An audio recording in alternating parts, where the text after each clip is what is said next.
Good evening, folks. We're going to get started in about a minute or two. If you want to find your seats.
All right, folks, good evening. My name is Patrick Jones. I'm the town administrator. I want to welcome everybody here tonight.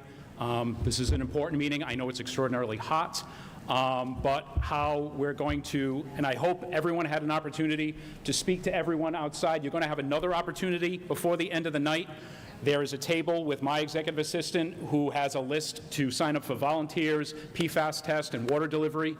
Also, there's the representatives here from the Department of Health, Department of Environmental Management, the vendors for the water filtration systems, and North Tiverton Fire District. So if you haven't had an opportunity to go and speak with them, they'll be back out there at the end of this presentation in a Q&A. Please take advantage of it. Our purpose here tonight is to answer as many questions as we possibly can. We understand your concern with this. Your concern is our concern. That is why we're having this meeting, and I can tell you that this will not be the one and done meeting. It is my intention to have more community meetings like this as we continue through this process to get everyone on clean drinking water.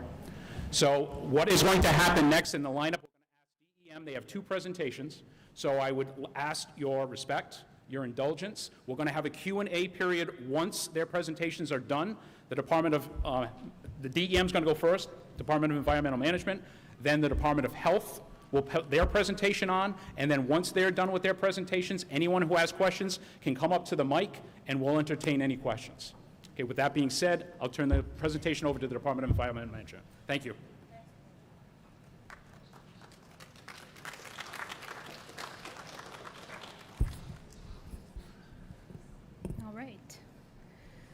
Good evening, everyone. I am Kirsten Nunn. I am an environmental engineer at the Department of Environmental Management. I work in the Office of Land Revitalization and Sustainable Materials Management. I have here my colleague Nick Nunes, also who works in that department. And then our contractor, EA Engineering, is here to answer questions for those of you that are getting treatment systems from us. So tonight, I'm going to be speaking about our program and how this whole sampling began.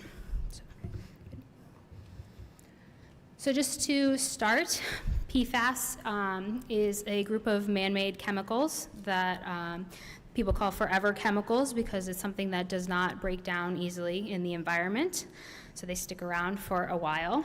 They're best known for their waterproofing abilities. So they're found in things like your nonstick cookware, textiles that need waterproofing, and they've also been used in firefighting foams in the past. That's called AFFF, aqueous film forming foams. One thing to mention that this is an emerging contaminant. This is something that we did not know much information about relatively recently, and so the information relatively recently is that there are risks associated with consumption of these compounds. So what started this particular program was that the Rhode Island legislature put together a PFAS bill that regulated PFAS in drinking water in the state, but it also required a few tasks outside of just regulating that drinking water. One specifically was that the Department of Environmental Management was tasked with putting together a source investigation report to determine all of the potential source areas throughout the state where PFAS could have impacts. One thing to note is that this particular bill did not have any funding associated with it, so this was a report for information to determine where there might be data gaps for these investigations.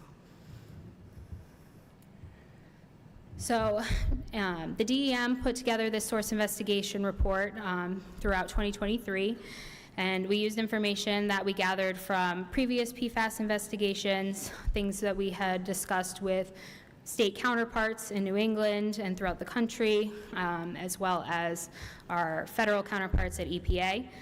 And we used all the information that we had from all of these previous investigations to kind of determine where there were data gaps and where we need to do additional investigations throughout the state.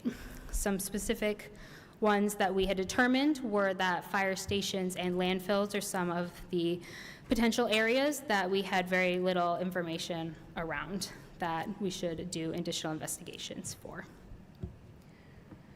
So that report was finalized in May 2024. That is available on our website. You can find that and read that at any time. We can move on.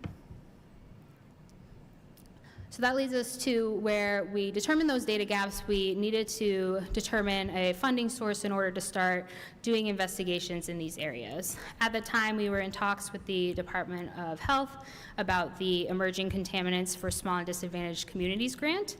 That is through the EPA, and that is where we determined we could use this money to sample private wells. The EPA had changed their guidance in 2024 from just allowing public water systems to benefit from this money to also have states that can determine that private wells are also considered small and disadvantaged. So in the 2024 allotment of that money, the DEM got $9.8 million in order to do private well sampling around these potential source areas that we determined in our source investigation report. So a little bit about this program. As you can see on this map, we have over 60 sites that we determined are in areas where private wells are the primary source of drinking water. It goes a little bit beyond just fire stations and landfills. We also included Department of Defense sites. We included sites where the Department of Health had done sampling and determined that there were elevated levels, but there was no particularly known source. Also car washes, things like that. So that list is what we have been working through over the last year and a half. We did about 12 sites last year, and we are doing 20 this year for these investigations. Can you go back? Sorry, just checking my notes.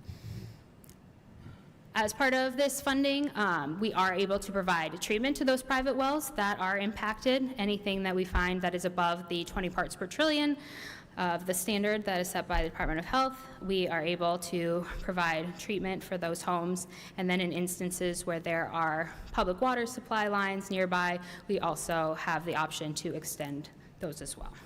Okay. So that leads us to how we started the investigation here on Crandall Road, specifically around the fire station number 3 and the Victory Church area. So this is our initial map of the areas that we determined that we need to take a look at. Our sampling radius is about a quarter mile to start. We do need to have a starting point, and this is all based off of information that we've gotten from previous investigations and from our other state counterparts. To about the extent of where we see most sites, there are exceptions where it does go beyond a quarter mile. And we do have money from the 2025 allotment of the Emerging Contaminants grant that allows for us to do step outs so that we can bound these areas. So this particular area, like I said, is for the fire station and the church. The Department of Health had an exceedance at the church, and so we knew that they were close enough together that we wanted to make sure that if they were potentially the same source area, or if we're dealing with two separate source areas, it really was something we wanted to focus on because we had that information. So we sent out about 95 letters in those initial radii, and the sampling occurred in the end of May. The initial results that came back for those samples came back in the middle of June. We immediately contacted all of the homeowners that were in those initial samples that were above standards. These are some of the highest levels in private wells that we have seen throughout the state. So we made sure that the homeowners are the ones that knew immediately. Then we also immediately informed the Department of Health and began discussions with them in order to determine if it was possible to extend the water line on Crandall Road, because we did know that the north of the fire station was serviced by public water. So those discussions happened as soon as we got these results. So this is our current working map of the results in this area. As I said, they go quite high. The green area is anything below our standard or non-detect, and then the dark red area is anything above 1,600 parts per trillion. So we have sampled over 100 wells in this general area. We continue to do sampling. We have sampling scheduled for this area to continue next week, and we will continue doing sampling in this area until we get clean boundaries for where these impacts are occurring. So right now we have about 34 exceedances in the area, and we're waiting for about 50 results. So this map will change based on what we get for those results. Those little waves you see in there, they will change direction based on what we receive, and we will go from there. If for any reason we need to continue to step out, we will. Like I said, our goal is to 100% bound this area and provide everybody who is impacted with clean drinking water. So this is our contact information. I'm sure most of you have mine. I've gotten quite a few phone calls from people of the area. We have gotten hundreds of calls and emails, and if we have not gotten back to you, we're working through them as quickly as possible. We did elicit help from outside of the program in order to just be able to respond to everyone in a timely manner. But we're doing so, answering everyone's questions as much as possible. So if you have any questions after this, please feel free to reach out. We also are going to try to make our maps publicly available. We finished that map literally this morning, so we're working on the location of where it will be, but we'll make sure that information gets to you. Great. And so now the Department of Health has some words. Thanks.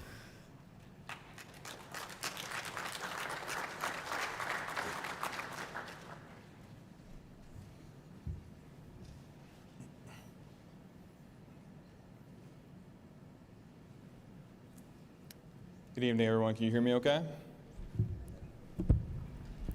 Can you hear me okay? All right, great. Good evening. Thank you all for coming out. My name is Zach Shepard. I'm the principal toxicologist for the Rhode Island Department of Health's Division of Environmental Health. I'm here today joined by some of my amazing colleagues. Dr. Larkin, the director, is here. Kathy Feeney, our division director. Joseph Wendelkin, our PIO. I also want to point out two of my colleagues, Isabella Silverman and Shannon Nakama, who have been fielding a lot of calls from Tiverton. So if you guys have spoken to someone from RIDOH, it was probably one of them. Again, I want to thank you all for coming out tonight and for your time. Please know that no one wants this contamination. We are here to work with you to deliver results. Next slide, thank you. Okay, so today I'm here to talk to you a little bit about PFAS, its health risks, how it can get into your body, some tips and some next steps for people who are on private wells living in Tiverton, and some contact information to close. So to start out, we're going to talk a little bit about the health risks associated with PFAS. PFAS can build up in the body over a long period of time and contribute to the risk for negative health effects. So there are a couple of important things to note there. PFAS is what we consider a chronic contaminant, meaning that those health impacts come from exposure over the course of your lifetime. This is not like a poison that you're going to drink and you're going to immediately feel a health impact. It increases your risk for certain health impacts. It does not guarantee that being exposed will lead to a health outcome. There are also a wide variety of health impacts that have been associated with PFAS. I've listed a couple up on the slide: higher cholesterol, lower infant birth weight, weakened immune response, and an increased risk for kidney and liver cancer. Those are some of the best supported health outcomes for PFAS. Again, exposure does not guarantee a certain outcome, and these health outcomes have a wide variety of different factors that influence them. If you're interested in more information, you can scan the QR code with the camera on your phone, and that'll bring you to RIDOH's PFAS webpage, where you can learn a little bit more about this. So, as DEM said, PFAS is really pervasive in our environment. It's everywhere. It matters that PFAS needs to get into your body in order to increase your risk for a certain health outcome. But how that happens is important. People are most often exposed to PFAS by eating food or drinking water that's been contaminated. It doesn't get taken up through your skin. PFAS enters the bloodstream and is then distributed throughout your body, and it's primarily eliminated through your urine or through breast milk. An important point about the breast milk is that while PFAS is eliminated through breast milk, the benefits of breastfeeding still outweigh the risk that comes from PFAS exposure through breast milk. When you're breastfeeding, you're giving some really great immune support to the newborn, and that will outweigh the disadvantage of any potential PFAS exposure. So RIDOH is taking steps to protect public drinking water from PFAS. We regulate PFAS for the sum of 6 compounds. Those compounds are listed on the slide. Those regulations start at 20 nanograms per liter. If you're above 20 nanograms per liter and you're a public water system, then we require treatment. Above 70 nanograms per liter, public water systems are required to issue a do not drink notice and install treatment. That gap between the 20 and the 70 acknowledges that PFAS is a chronic contaminant. So that time where treatment is being installed, it's not going to significantly increase your risk if you're within that range.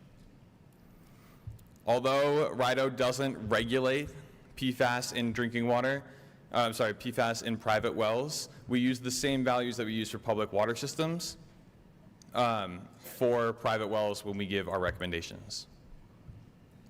Thank you. So I wanted to give you some tips and some tricks today to protect your health from PFAS, okay?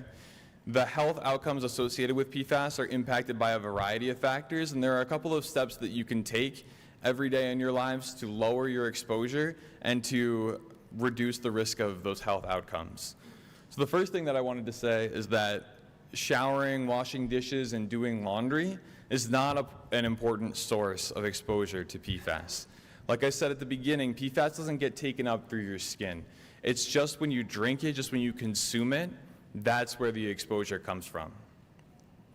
Some other tips to eliminate or reduce PFAS exposure in your life are to fish from the bay or from the ocean compared to freshwater sources. Freshwater fish can have higher concentrations of PFAS compared to saltwater.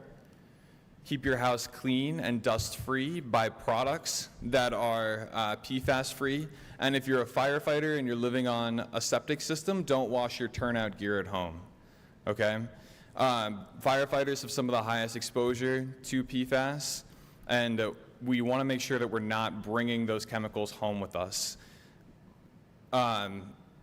There aren't many other careers out there that use perfluorinated chemicals at work, but if you do, you want to make sure that you're not bringing those chemicals home with you and that you're being careful when you're at work that they stay there.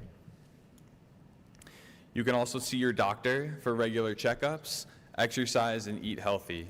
Exercising and eating healthy, definitely super important.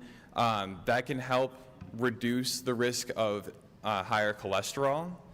We talked about how PFAS can increase your risk for high cholesterol. A little bit of exercise and changing your diet can lower your risk overall, which can improve that health outcome. If you have a private well, which is the part of the reason most of you guys are here, the most important point is to get that water tested, okay? And over the next couple of slides, I'm gonna talk about how we test drinking water, or how we test private wells through the DEM program and through RIDOH.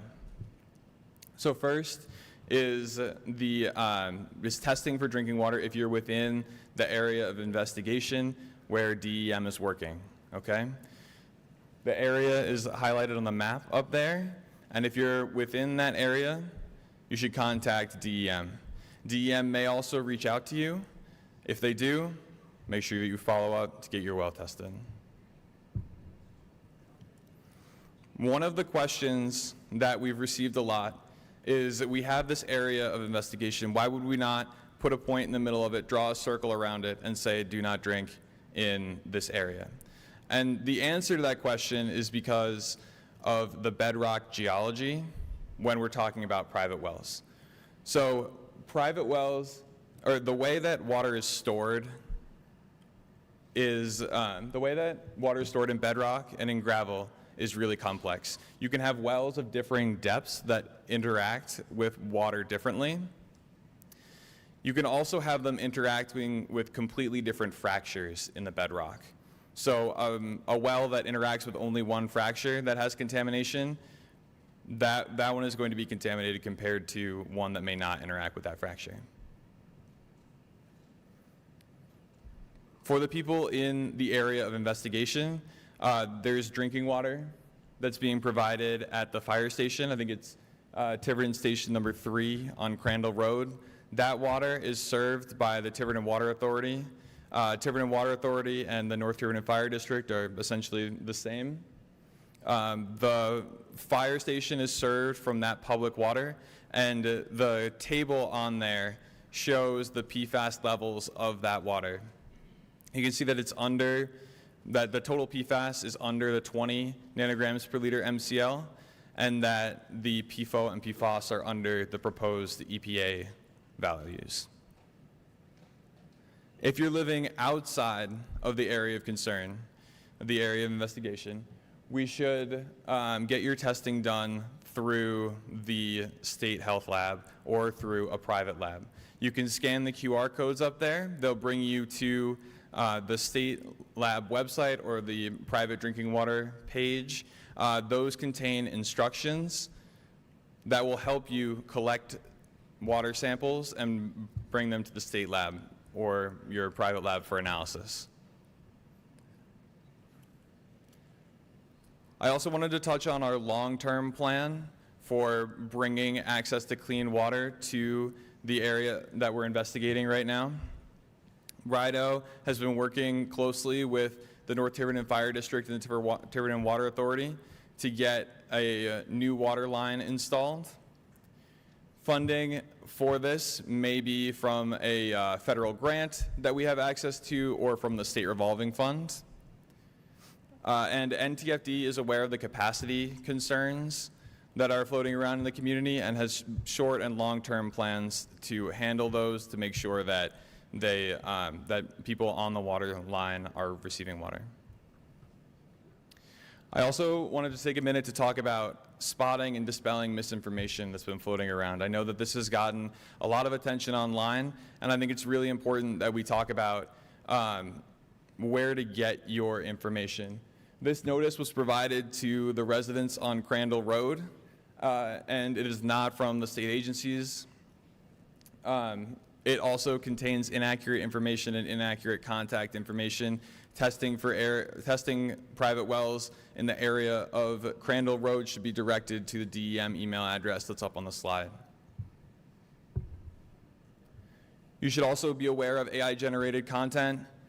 AI-generated content can be inaccurate or misleading. The best sources of information are the experts that are available to you from the Rhode Island Department of Health and from our partners at DEM.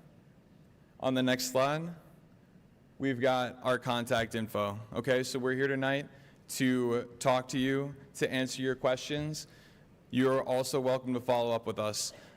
If you have questions related to, or if you have health-based questions, you can contact the Environmental Health Risk Assessment Program at the number there. If you have questions about your private well, those will be directed to the Private Wells Program, and then questions about DEM sampling can be directed to DEM. I want to thank you all again for your time tonight. We really appreciate you coming out, and I believe I'll turn it over to Patrick for moderating the question and answer. Thank you.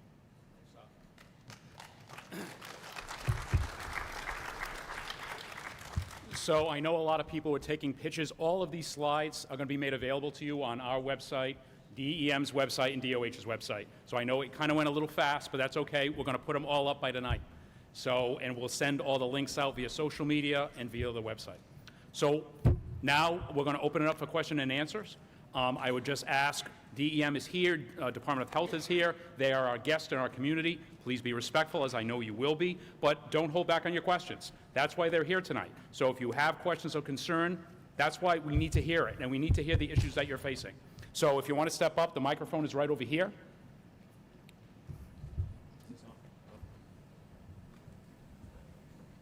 We good now?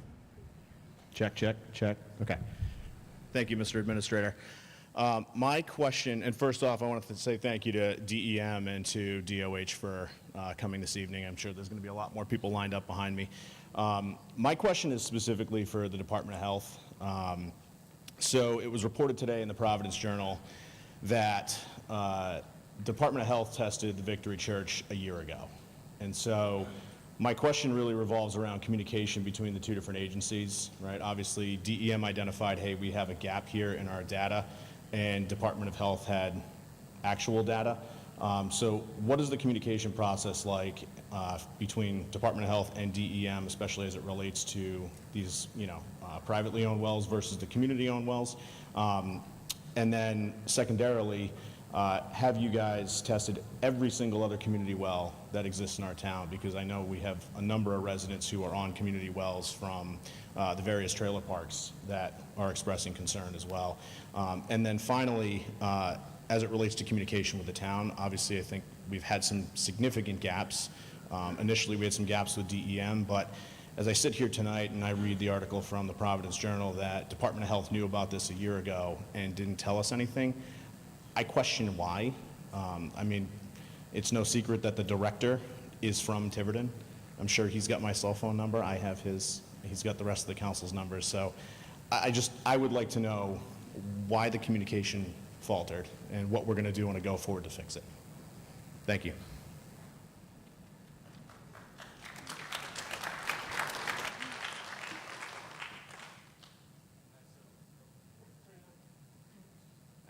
My bad. Sorry, guys.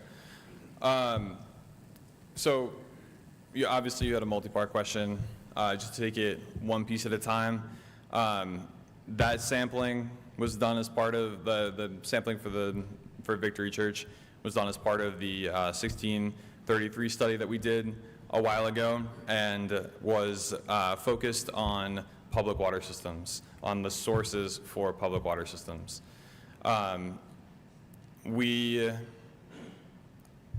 would have acted on the results for the public water system, but I'd like to also point you back to what I talked about earlier, which is putting a point on the map and then drawing a circle around it when you're dealing with groundwater wells. Groundwater geology is complex. Just because that church had a hit for PFAS doesn't mean that wells around it would have been impacted. Also, that sample is what kicked off, partly what kicked off DEM's concern. So they here following up on that. There was a question in there about how you chose the sampling locations, I think. It's just about actual communication between the two agencies. It seems like DOH ran with something a year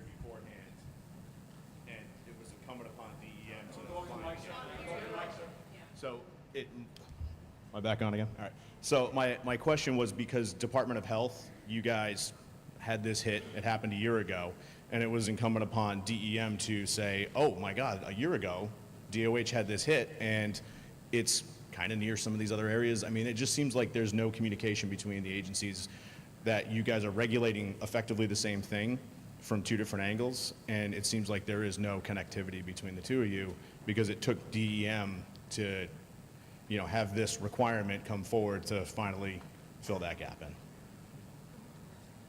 So I think I can help clarify that kind of timeline. So I think if everyone goes back to the presentation that Kirsten mentioned, basically starting last May, we've been sampling around the state at all these different potential source areas. And the way we kind of went about that on the DEM side was we started last year with sites where we had some data on that indicated, hey, there might be a problem here. So that's how things kind of, those sites rose to the top. And we have been sampling since then at all these sites, like Kirsten said, 20 more this year.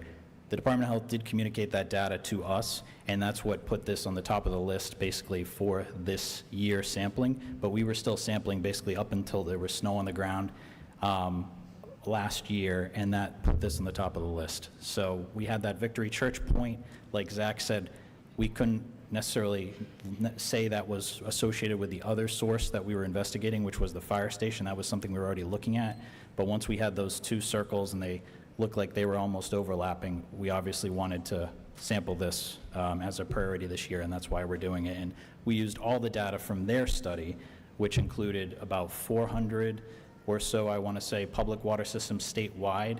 The method they were using was not a drinking water method, so it was a little bit different, but it gave us an indication of where there might be PFAS impacts, and so that's why we went ahead and obviously sampled it while we're here in Tiverton now and not a year from now or 2 years from now, because we know obviously there was indication there might be a problem, and unfortunately there was a problem here obviously, and it was a little bit bigger than we could have anticipated, but we're here now working with it and trying to obviously make sure that we, as Kirsten said, get all the private wells sampled so we have clear margins. We have a big green on that map. We want a full circle of green around everything to say that we've got this area encapsulated. We know where this extends to, and that's our goal here, is to basically make sure that everyone has clean drinking water.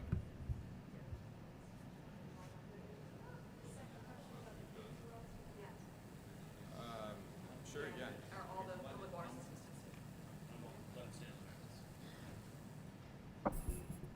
So your second question was about the community water systems and whether they were tested. So RIDOH started testing a lot of the community water systems in the schools back in 2017 before the regulations came out. And then the regulations came out and we started sampling again. So we have sampled every community public water system in the town and in the state, as well as every school. They're called non-transient, non-community water systems. So those types of public water systems where you have the same people there drinking the water all the time, like schools, workplaces, communities, they've all been sampled. And those that exceeded the state's standard of 20 parts per trillion have been entered into a consent agreement with RIDOH to have a corrective action plan, install treatment, or otherwise remedy the issue. And we've also recently started applying the same funding that we received from the federal government that's funding this sampling program that DEM is doing in this treatment program.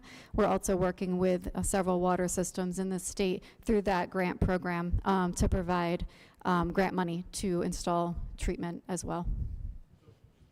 I'm sorry, guys. All right. So can we say here tonight that every one of the community water systems in the town of Tiverton has been tested and that Victory Church is the only one that's popped? Or are we waiting on somebody else to come forward? So, for instance, if there is a mobile home park and there's 24 different homes on the same single well, have we tested them? What is the answer that we give to those individuals? Yes, so we've tested all community water systems. The church is considered a transient, non-community water system, so you don't have the same people drinking the water there on a daily basis like you do for the schools in the communities. Transient non-community water systems are public water systems, but they are not required to be sampled for PFAS, or they're not required to install treatment per the regulations. They can, but they're not required to under regulation. Okay, thank you.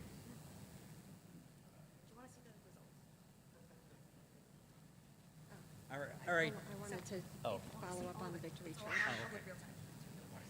So I just want to make a comment on Victory Church. We actually went there and spoke with them, and they are denying that they're contaminated, and they have not shared that information with their parishioners. So I just feel that you should all know that. They are not admitting to that.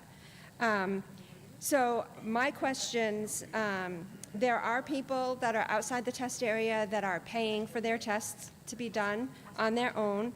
If they come back positive, are you reimbursing them for the cost of the test? Are you installing a treatment system in their home for free and taking care of getting them potable water? So that's one question I have. Do we know how long the contamination has been here? I'm guessing no, but I wanted to ask that question. Do you have a possible timeline? You know, did something happen that we are aware of that could have caused this contamination? And I know that the hotspot is supposedly the fire station. Is the fire station being tested? Are we going to test the well? Are we testing the soil at the fire station? And will those results be shared with us? I'll do the backwash. Oh, wait. Oh. Let them answer me and then give you yours. All right, can you just repeat your 3 questions again? I want to make sure I get them all. So the first question is those that are paying for the test to be Yes. done outside of the area. Yeah, so as far as the DEM funding's concerned, right now, we can't reimburse anyone for anything. That includes treatment systems, testing. The EPA grant doesn't allow us to do that the way it's structured. If folks test positive outside the area, if they're well outside where this area is, as I said, we can't give them a treatment system. But there's a lot of circles that were on that map earlier that Kirsten talked about. Would you mind going back to one of the maps for a second?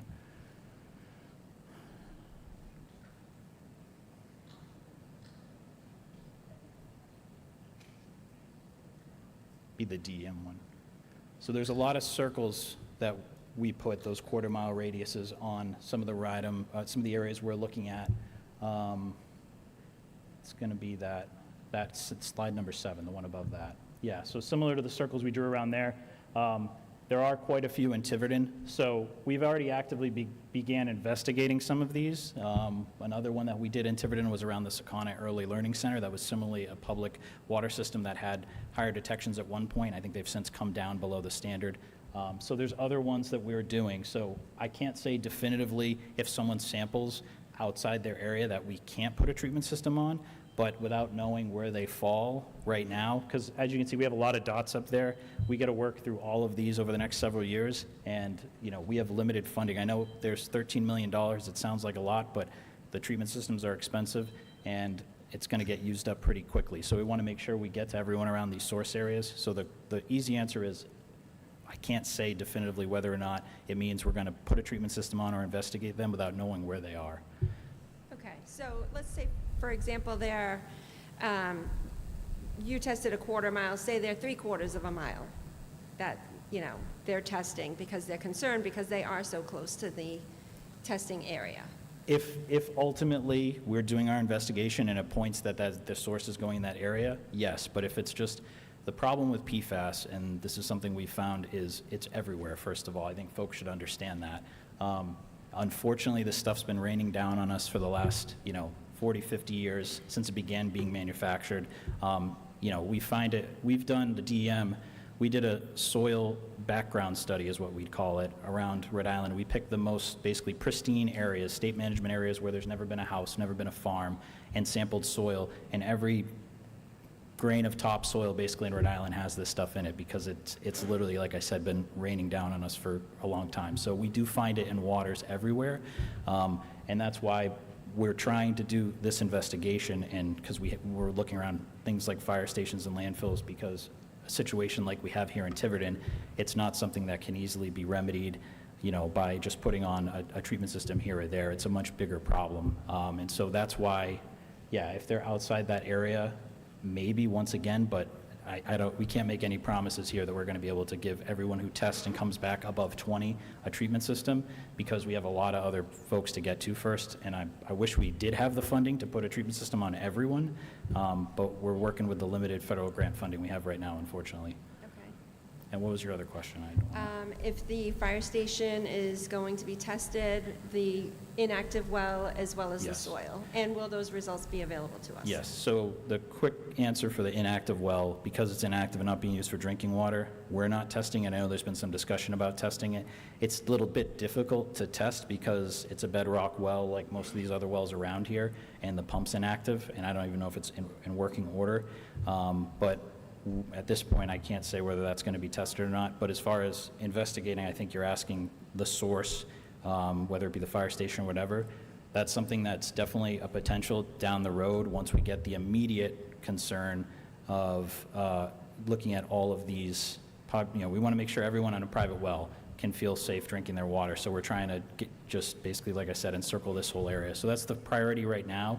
After that, and there's, like I said, a lot of places we got to look at too. We hope there's not, but there may be more Tivertons out there. We don't want that to be the case. So that's what we're trying to work through first. Okay. And then the other thing was, and I'm assuming you have no way of knowing how long the contamination has been there or what could have caused it. Yeah, that's the unfortunate thing with PFAS. We just started testing for this. It's an emerging contaminant. So within the last, let's say 15 years ago, pretty much there were no commercial labs that were doing this analysis. There wasn't an EPA-approved method, and the EPA came out with their first kind of advisory for this 10 years ago. So this is a very new thing, and we're testing for it now. So, okay, hey, we know where the problem is now, but unfortunately with PFAS, because it's a forever chemical, there's no way of knowing whether it was there, whether it was something that happened 5 years ago, 10 years ago, 20 years ago. We just can't say, unfortunately. Okay.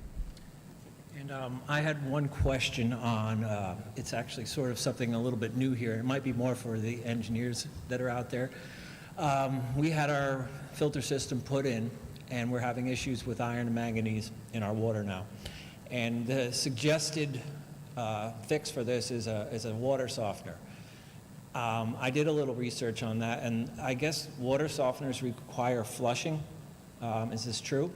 So now this flushed water, which would be PFAS contaminated water, is now being flushed back into the ground outside. I'm assuming it's not flushed into the septic, because that wouldn't be a good thing. It would be flushed directly into the groundwater. So now are we effectively proliferating this PFAS contamination now? Yeah, so the quick answer to that is everyone who's on a well in that impacted area, you could argue is quote-unquote proliferating the contamination by just using their well and flushing the toilet, right? And we recognize that, but the point is the concern here is drinking, and so if we it's not economical to make everyone treat every drop of water on the house. And why we have these treatment systems that we do is because with this grant, for the folks who are impacted, we can put a treatment system on your well, but we want it to be treating, primarily first and foremost the water you're drinking and being exposed to. We recognize, right, we're not going to be able to, if we treated all the water in your house, it'd burn through those filters fairly quickly in some instances, and then that cost falls on you. And yeah, in a perfect world, if we could have everyone who's using a well in this area treat it, then there'd be no recycling, as you said. But you're still drawing it up. And so that's another thing. When you hear us talk up here, I just want to be clear so everyone knows, when you hear us talk up here about a water line extension and things like that, one of the benefits of that, and I know folks may have differing opinions on that, but can you go to the map on the next page? One after that. Yeah, so right now, you see a lot of red, you see a lot of orange on that map, and everyone in that area is pulling water from their well day in and day out. And what we've seen in other instances where we've had this, we have a pretty similar situation we dealt with in Burrville years back. When we extended a water line to that neighborhood where there was a lot of private wells, some folks opted not to connect at the margins further down. And once everyone stopped pulling from that aquifer, the contamination started to flow in its preferred pathway, which is typically, generally it's downhill. When you're in the rock, it's a little different. But if all those wells stop pumping in that impacted area, what I can say will probably be beneficial in the long run is it's less likely that contamination is going to be pulled, let's say, south down Crandall Road and in other directions, because now people aren't pulling thousands of gallons, a week, millions of gallons a month out of that aquifer. It's coming from somewhere else, but that will help stop the spread of contamination as well, if that's something we can, get done soon enough. Yeah. And I just have one more thing, and this is more of a suggestion for the town. It's not really directed at you guys.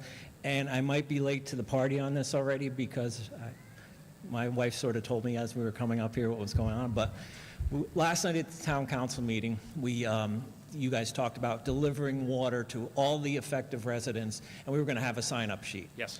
I think the sign-up sheet doesn't work. Okay. Because there's people here. What you should do, all the residents that are affected. Just deliver the goddamn water. That's it. All right. And I do want to address a couple of the other questions as well that got brought up. There's also a sign-up sheet, and I know, okay, for the residents that are outside of the impacted zone.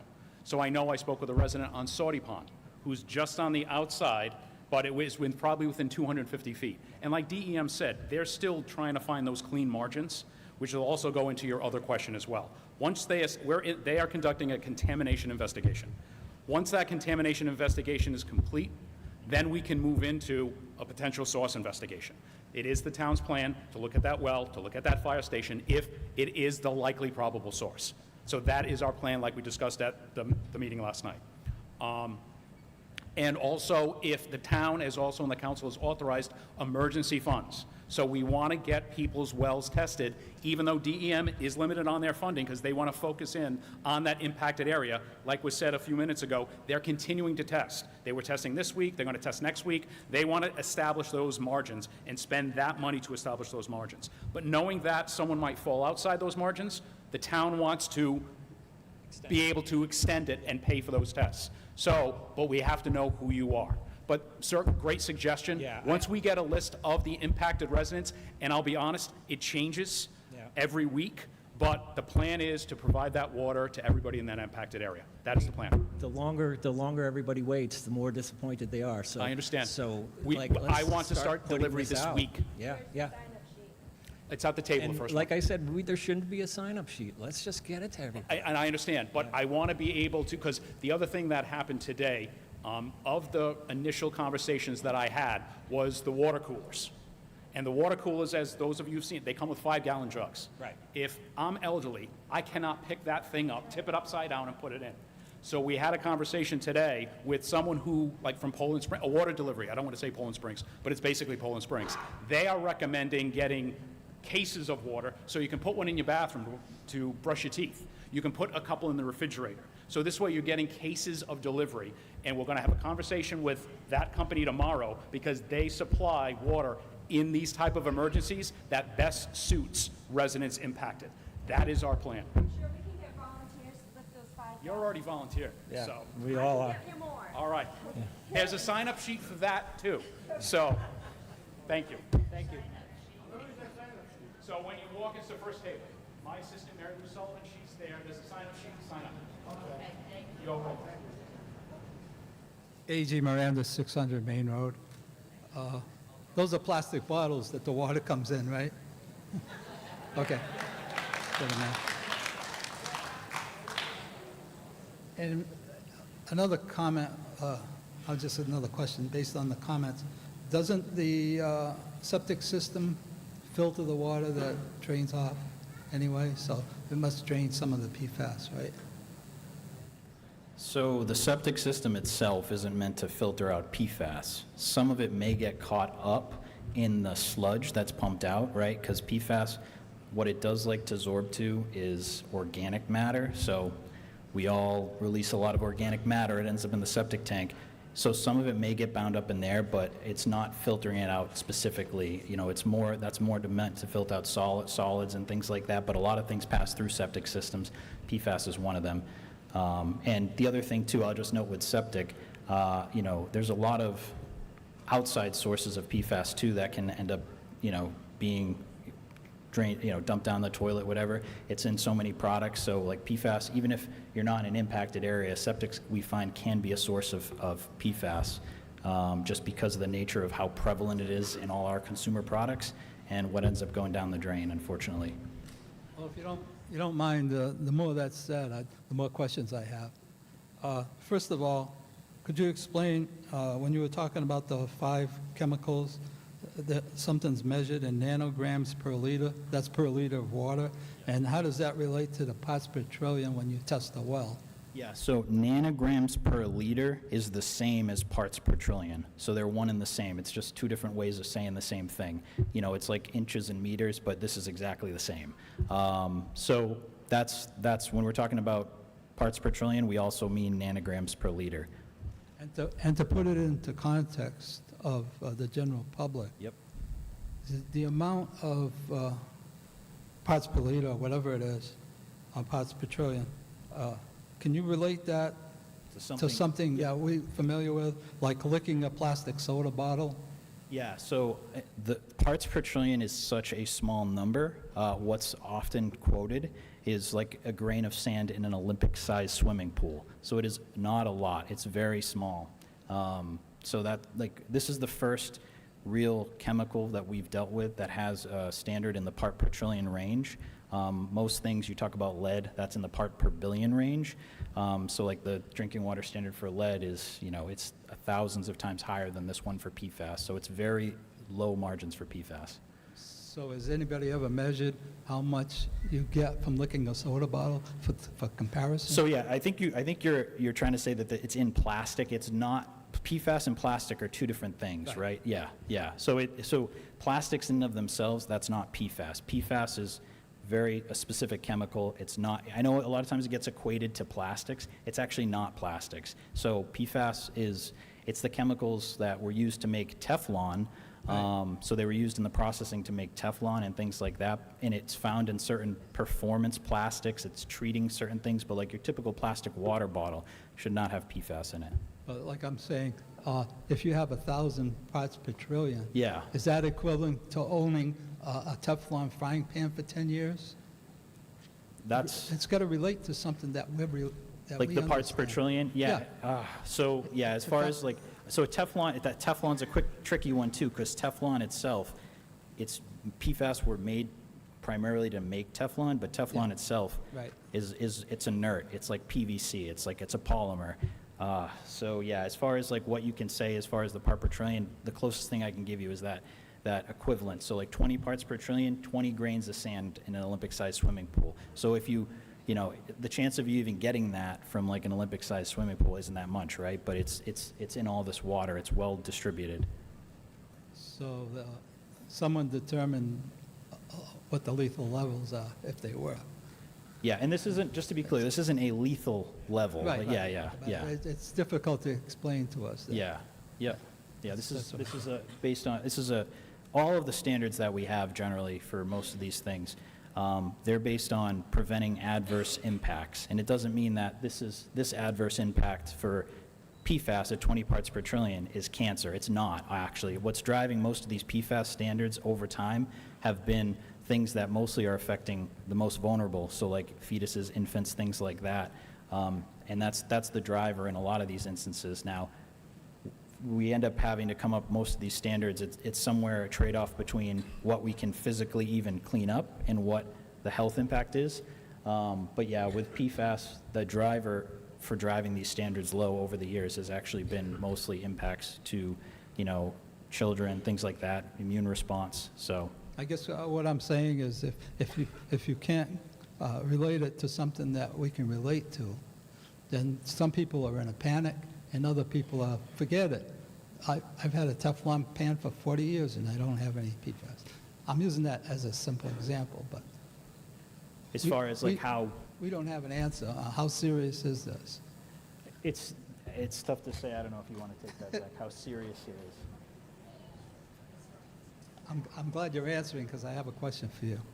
Okay, great. So we need to remember that PFAS is everywhere, and we want to reduce the level of PFAS across the board wherever we can, right? So you're exposed through your drinking water. The goal here is to get treatment, to test your well, and to get treatment installed. Okay, if you say it's bad. So my next question for you is, when you say it may affect cholesterol, does it just affect the general level of the triglycerides, or does it affect the HDL to LDL ratio? What specifically does it do to your cholesterol? It's going to increase your HDL. So your total PFAS will go. Oh, that's good then. Yeah. If my I'm sorry. HDL is up, right? Well, you want to. Because my HDL is low. Well, having low cholesterol, you do want to make sure that you're lowering your cholesterol, exercise, diet. Again, that's a way that you can balance out the health risks of PFAS. The overall cholesterol, the triglycerides, the overall level, right? I'm Because not quite sure about your question. Well, I have good, But- I have good cholesterol, Yeah. but my ratio is bad. The HDL is low. Yeah, well, maybe, if we're going to talk about your specific health impacts, maybe we can take this offline. I can give you my card. I'm here after, if that's okay. But we have a couple of people who have questions behind you. Okay, well, you just brought up medical things, so I figured I'd ask a medical Yeah. question. I guess I have to ask a doctor then. My next question, no, next to last, is testing required to sell a house, like radon is? Is radon required? Sure, Sell a go for house? it. You can just take it from there, Shannon. Yeah. Okay, oh, wow, for once it's my height. This never happens. So, the required tests for buying a house currently do not include PFAS on that as well. Radon in air, that's something that may, I'm not required, I have to ask the air radon folks. Water radon is also not required. If you'd like, you can come find me. We have an info sheet on all of those tests, but currently PFAS is not on any of the state law required panels for mandatory testing. If you do have a license, however, that you are getting through another agency, like childcare is an example, I don't think they actually require it, but if they have extra requirements to get that license that you have to test your well, then you'll have to do it there. But for home sales, currently does not add it to the panel for the requirements.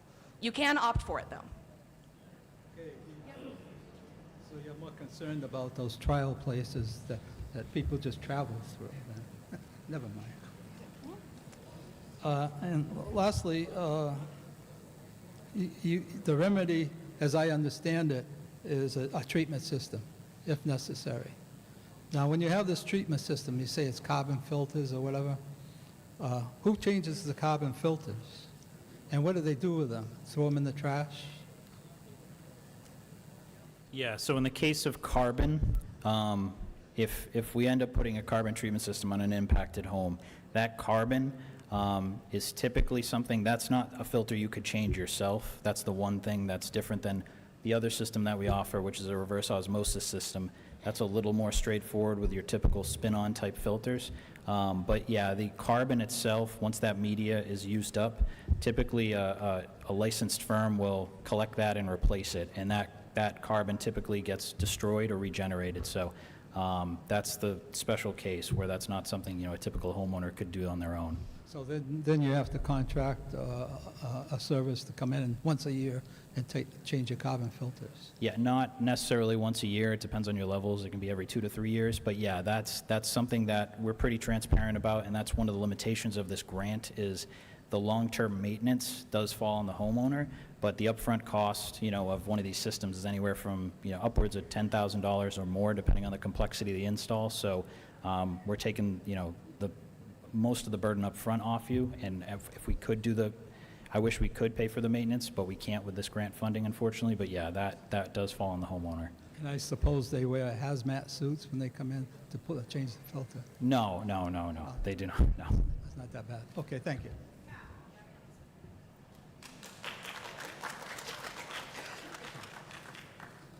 Hi, Robert Jobin, Stafford Road, Tiverton. I just want to comment on a few things. One, I'm not a scientist and I'm not a lawyer.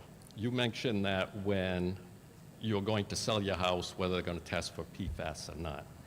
These poor folks know that they have PFAS in their wells. So this declaration sheet when you go to sell your house, I sold mine about 5 years ago. If they don't put that on it, I believe they open themselves up to lawsuits. Yes. So that's an issue. So they may not have to test, but they have to disclose that it's there. Okay, so that's going to affect everyone here as well and their selling price of the house.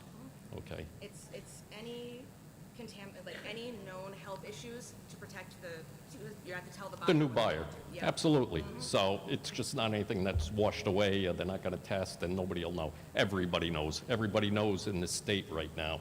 So if I were to try to sell one of these houses, I don't know what they're going to get for it. I have no idea. Anyways, getting on to other stuff. I was looking at the map in the plume. On the northwest side of it, I live on Stafford Pond, okay? There's no testing. We haven't had any testing up in that area. I've called you folks 5 times. In fact, it's very nice to meet you, Mrs. Nunn. I've called 5 times, no response. Phone never rang.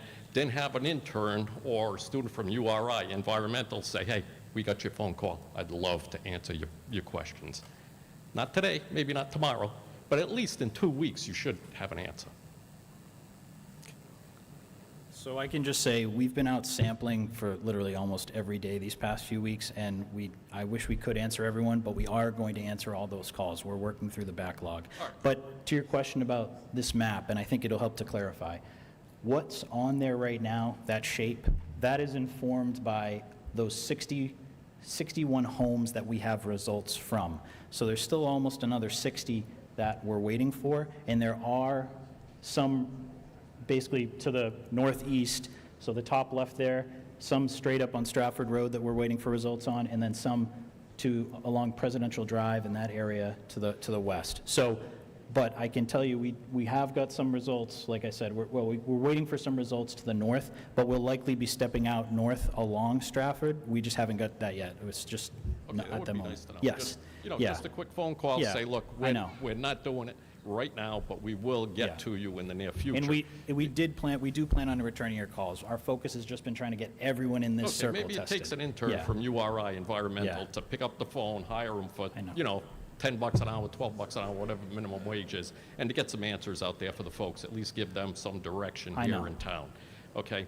Second thing I want to get to, not a scientist, but I spoke to the town manager the other day. I watched the town hall meeting last night, and he said he spoke to someone from Department of Health and said that PFSAs are not a skin issue. Could you elaborate on that? You said not a skin issue? That's correct, absorbed through the skin. That's correct. They're not absorbed through the skin. Okay. The risk is from ingestion. Can I ask you a couple questions? Sure. Okay, I was assistant chief of East Providence Fire. They just recently turned over all their gear to PFAS-free. Tiverton did also, okay? If the gear wasn't a problem, which we all know it is, because you absorb it through the hot spots in your neck, in your groin, in the elbows, PFAS levels on firefighters are extremely high. How can you justify saying that? You remember that we have to decrease exposure to PFAS throughout our entire lives in whatever way that we can, right? So even if if it wasn't your turnout gear as a firefighter, you might be touching your turnout gear, eating your sandwich, right? Bringing it home, washing it in your laundry machine. Those are other ways that you can be exposed to PFAS on your clothes that isn't uptake through your skin. See, I got to disagree with you. Otherwise, Tiverton spent a ton of money, and so did East Providence Yeah. for PFAS-free gear. And, getting back to your washing machine and stuff, we had they're called extractors in the city of East Providence. They're huge washing machines that our gear went into. So you're telling me that the PFAS that was in our gear, you don't want to bring it home, and you don't want to wash it in your washing machine because now you're going to contaminate your septic system. Is that correct? Yeah, I wanted to say first, as far as when we're talking about exposure, so one of the things, when we talk about PFAS and consumer products, so all of your fabric treatments over the years that have been like stain resistant, your Scotch Guard, so that, we know Scotch Guard, I think most folks here, if you don't, you know, upholstery, carpeting, all of that, that's straight PFAS.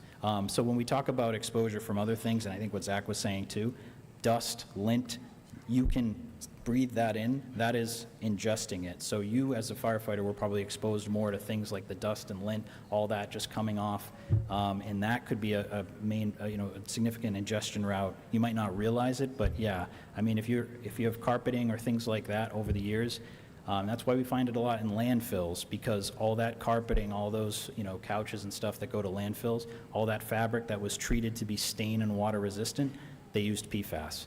And so that's one of the reasons, you know, like I said, you don't realize maybe how you might be ingesting it other ways, but it might not necessarily go through your skin barrier because these are really large molecules.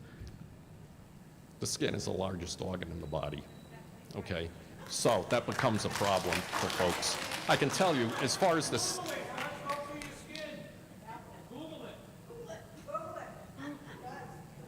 Good idea.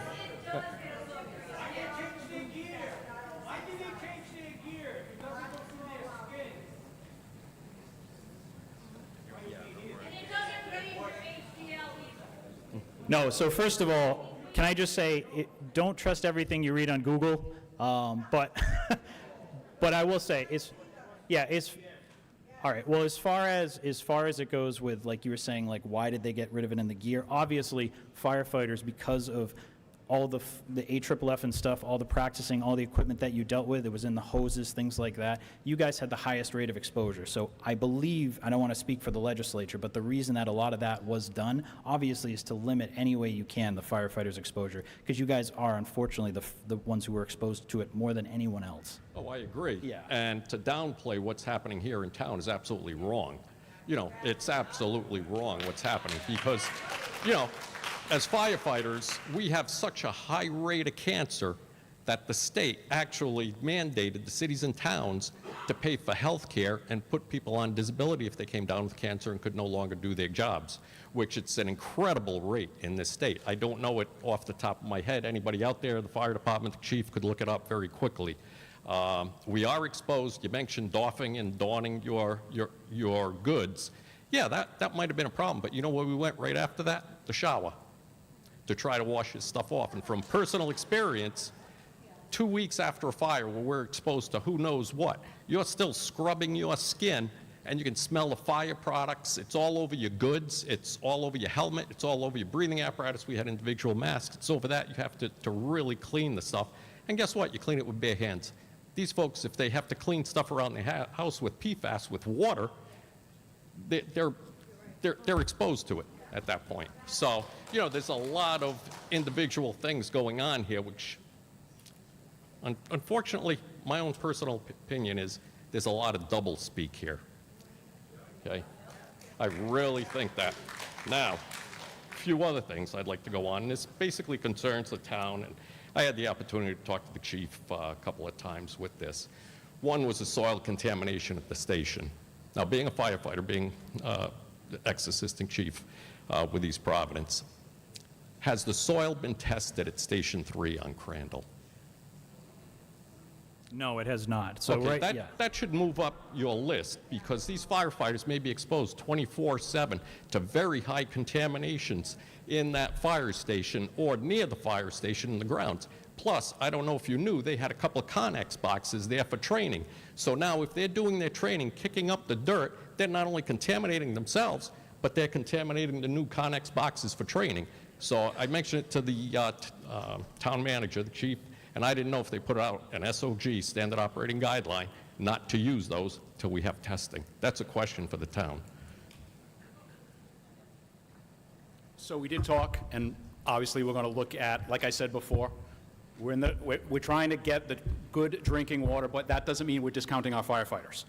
So that's a discussion that we're going to have with the chief, if we can relocate those training facilities somewhere else. But as you know, we're limited as to where we can put them. We can't put them in the North End Fire Station. So we'd have to put them in an area that they can still train, but they're not in the way of anything else. What about But we're having those DPW? internal, It's pretty quick. But we're having Yeah. those internal conversations. Okay, awesome. And the sooner you do, the better. But you need information. You need facts. If there's PFAS in that soil, you don't want those firefighters playing in a sandbox full of disagree. PFAS.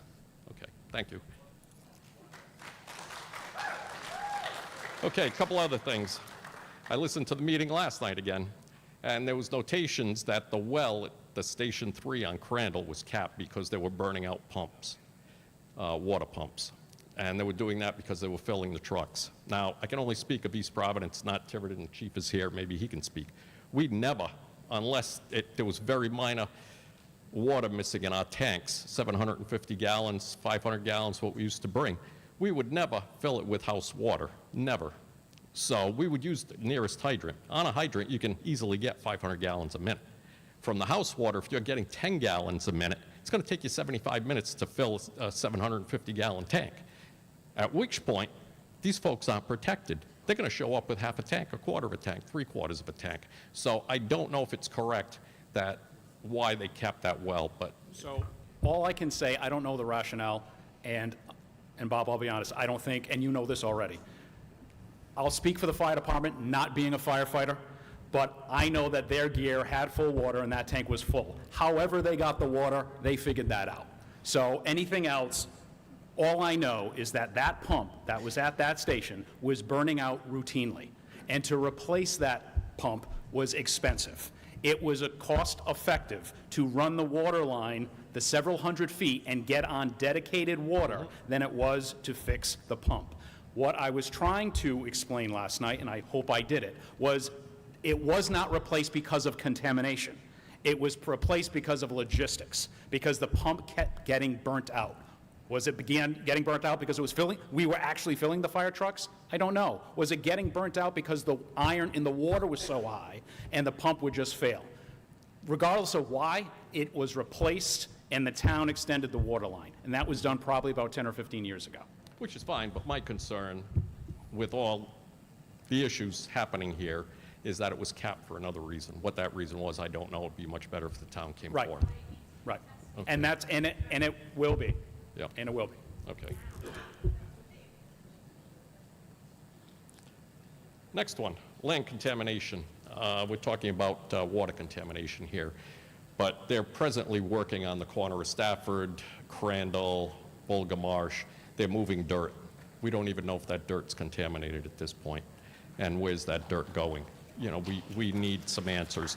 There's also questions of more development along Bullducks Lane. I assume, I can't really read the map, that that's contaminated also, or very close to being contaminated until we have more test findings. I've heard through different sources, third parties, so don't quote me on this, but I will ask you the question. Should they be removing dirt from that area to move it into another area that they're talking about more development, which is not contaminated as far as we know? So are you talking specifically about the work that's happening at like the Four Corners up there? Four Corners and Yeah. more development that's going on in town. Bullducks, they want to, I believe, widen the road and make another development down there. I've heard they're taking dirt from there, which I believe is in the contaminated area.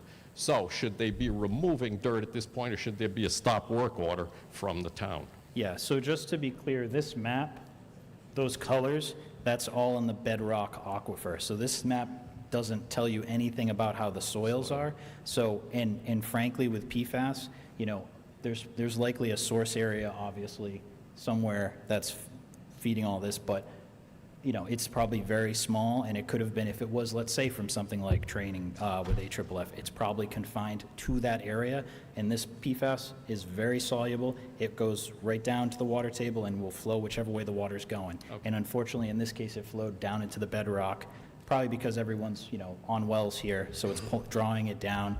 But this map says nothing about soil, and it's likely, if there is any soil impacts, it's concentrated in one specific area, and most of that's already washed into the aquifer. Okay, but we don't know that. No, for we a don't. fact. Okay. No, and what I that's, wanted to just to be clear, once again, the reason we don't know that is because we want to make sure that everyone's drinking water is safe, because that is how you're being exposed to it day in and day out. Because you drink a gallon or more water a day, you don't eat, that much dirt each day, right? So that's why we're saying water is the priority. But I understand where you're coming from. Yeah. So we're just trying to address this in a way that makes sense and ensure that everyone has safe drinking water first and foremost. But it's not only the safe drinking water. A lot of these folks, I'm sure, have gardens, tomatoes, that's uptaking some of the water in the soil, or they're watering it with their well at this point. Maybe they didn't know previously, but now they're taking PFAS water and watering their garden, watering their grass. Yeah, and that's So a good question. Yeah, I don't know if you want to address that, Zach. Yeah, honestly, the pathway of exposure from groundwater to plants to people is something that we're looking into right now. And again, PFAS is an evolving subject matter, right? So I don't have a good answer for you right now about uptake into plants. I'm kind of disappointed, to tell you the absolute truth, because these people all showed up tonight early to hear answers, and it's unfortunate that you don't have that type of answer being a scientist. I'll just say, I understand where you're coming from, and I understand the frustration. The reason we don't have the answers is because this is an emerging contaminant, and the answers aren't there. But obviously, what we're trying to do is make sure that everyone's aware of the problem, what's going on, what we're doing, and just to understand, if you haven't got your well sampled, you're in this area, please reach out to us or keep an eye out for. Well, I have reached out 5 times with no answer. I know. Especially being on Stafford Pond, that's the thing that really PO'd me. Because being on Stafford Pond, Luke Drive was, which is on the left northwest side, Yeah. was said to be contaminated. No, so it was not said to be contaminated. We need to be clear with that. Okay, That please. was our current, so when we put up those where we said from Luke Drive and we said Indian Hill Road, that was just the area that we wanted to sample at that time. Because we didn't have data there, we wanted to get everyone in that area first, see the picture, understand what's going on, and then step out. We have no data, as you can see from this map over there, and in fact, Luke Drive is mostly on public water, if not entirely on public water. That's why we went out further to the left off this map, down Bulgarmarsh, and we have about, 15 or so samples? So about 15 or so samples to the west that way, because we couldn't reliably say there's no contamination over in this area. And we are moving up Stafford Road. We're going to be, I don't know how far up you are, but we are going to be moving in that direction to get more samples. We just wanted to get everyone in this area Across from the Moose first. Cafe is where we're at, right on the water. You have to take a left if you're heading north on Stafford. I know, I meant how And far up Stafford is what, I don't know. Yeah. Not very far. I Yeah. mean, So we're going to continue sampling, like I Yeah. said, so we have green up there, because right now it's gray. We don't have the results yet. Yep. But we're going to continue sampling that direction. okay, thank you. Yeah. The other thing I wanted to point out is everybody's pointing at the fire station right now. It seems like a foregone conclusion, but in my opinion, it is not. There are some very knowledgeable people here that have been in town their whole life. There was I heard a gas station where Sip and Dip Donuts is. There was Bruce's Saw Shop. He sold chainsaws and that type of stuff for a short period of time inside an old stone building. How old that was, I have no clue. Maybe the city manager knows, town manager knows how long that was. What they did in that building, I have no clue.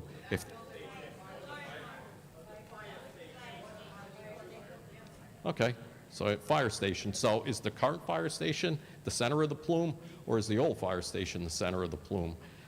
May make a difference as far as how far north you're going to test, or how far west. So I think we really need some fact gathering, even before we put all this together. So the reason we're sampling around fire stations statewide is obviously PFAS was historically in AFFF in Class B foam that was used to fight petroleum-based fires, car fires, things like that, as you know. So that's why we're doing it. And we're not saying it's definitively the fire station or not. As you can see right now on this map, right, we have the hottest red zone, and then there's nothing on the other side. So we need to fill in those holes and figure that out. Absolutely. And then, yeah, if we have a dead center of like a hard red in the center of that, maybe it points more definitively to that's what it is, but, and we're not blaming anyone, we're not blaming the fire department, right? I think we need to be clear about that. This stuff was just banned, PFAS was just banned in the foam officially by the legislature starting last January. So and equipment as well took effect then. So, but this is something that's been in the foam. It was developed by the U.S. military in the late 1960s because they had some devastating fires that took a lot of lives.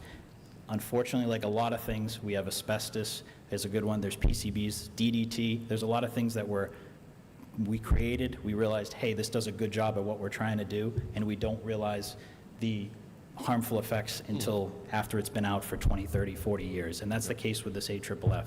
But obviously the fire department, even if it was them, they weren't out there spraying this thinking that there was anything wrong with it other than it was dish soap and it made bubbles. I mean, that's the reality of it, unfortunately, is that it wasn't necessarily known up until the last decade or so how harmful these chemicals were. So I agree with you 100%. Yeah. And the foam itself it's a fabulous product. It saved lives. And in your database, maybe you should check with the cities and towns, see if anybody had cellar fires, because foam was used in cellar fires. It was very effective to put that out. So now that would be a high concentration of foam in one particular house.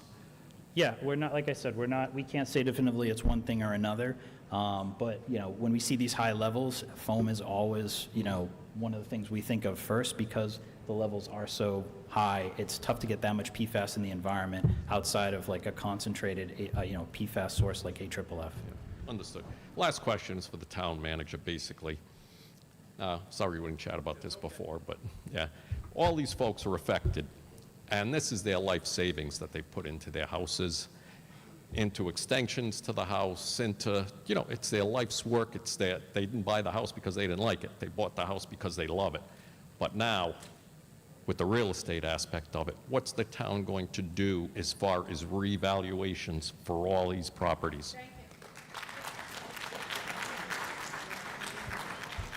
So we're having those discussions because the evaluation period ends every December 31st, and then that's how we evaluate your house, and that's how we send out tax bills. So we had those discussions today. We're having them with the assessor, with the solicitor, and with the council. And I know it was brought up during one of the council meetings. Is there something that we can do to reevaluate the homes until at least they get on water? Those are discussions that we're absolutely looking Yeah, at. absolutely. Plus, you have to talk to realtors. They have the best Right. feel for the market No at question. that point. No question. And- Or even have some of these people throw their houses on the market, see what kind of offers they get. And again, You you know. know that, sir. We don't want to do that. Obviously, we don't lose our residents, and also they're trapped in these They are. homes. That was my initial And point. and the when I town spoke. recognizes Yes, that. Absolutely. And so, and we're looking at a solution, so this way, until we can get this fixed and the value of their home is corrected, they shouldn't be disadvantaged by doing this. But we're having those internal No, conversations. I agree with that, but it's also going to be very long-term, because if I were to buy a house and go into a house and see a PFAS system, my offer is not going to be what they want. Of course, you have to disclose it. Exactly. It's disclosed. Or if they're in a PFAS zone, all these housing prices are coming way down. And I feel for these people, I really do. And I would certainly hope the town stands up and defends them. It was brought up by several of the councilors. It's in the solicitor and the tax assessor and I are having the conversations, and we actually had starting conversations today. Okay, thank you. You're welcome, Appreciate sir. it. I just wanted to add one thing to your comment. One thing. So you talked about property values and talked about restoring them. So that's one of the there's not much obviously positive to take up out of this situation, but the fact that the water line stops at the fire station and there's an option, because you saw all the other circles we have on that map that we're sampling around homes, and we're finding PFAS. Some of these folks, their only option is this treatment system, and they're going to have that treatment system for, who knows how long, potentially for their lifetime, where there is the potential to extend this water line here. That can really help, obviously, with restoring the value, because then you don't have a contaminated well, you don't have a well anymore. And I know that's one way of looking at it, obviously, but, maintaining these systems, it can work out to be about the same as having a water bill, unfortunately, but, at least it can restore your property value in that sense, because you no longer have a contaminated well. Understood that aspect of it, Yeah. but now you're adding on more costs for these folks because they have to update these filters and everything else. Yeah, update the filters, and again, if they go to sell a house, somebody goes in the basement, sees all these filters, and then it's disclosed. I think that there's a different look. And then unspoken also, I've heard through the grapevine, and this is for you folks, that that's going to be a high development area, and this water line actually helps that. That's what I've heard, but no. As far as this water line getting extended, with the grant funding that we're getting, we're putting a moratorium on the existing households and residents only. No future development Very with good. this. I appreciate that. Thank you.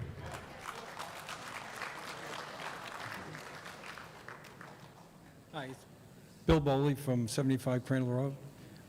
A lot of my questions have been answered already, but one of them is about the filters. And so if we look at the filter system that we're talking about, and we deal with the pH, and we deal with the iron content in it, and possibly have to add 2 systems to it.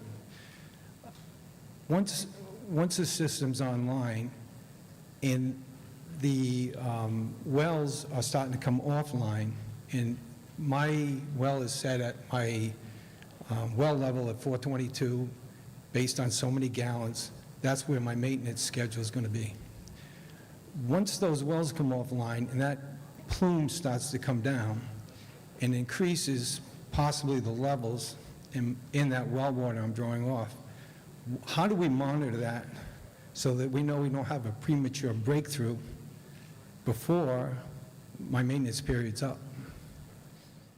Yeah, so specifically if you're on a treatment system, and I think like you were talking about there, I think where you're at, you know, if you said wells are coming offline, you're likely going to see your contaminants go down, right? If there's any wells between you, I know you're pretty close to, obviously, where we have the highest issues right now, but every time what we're saying is part of, you know, your maintenance would be, is when you change out your filter, basically, you want to make sure to test it to make sure that it's working and doing its job.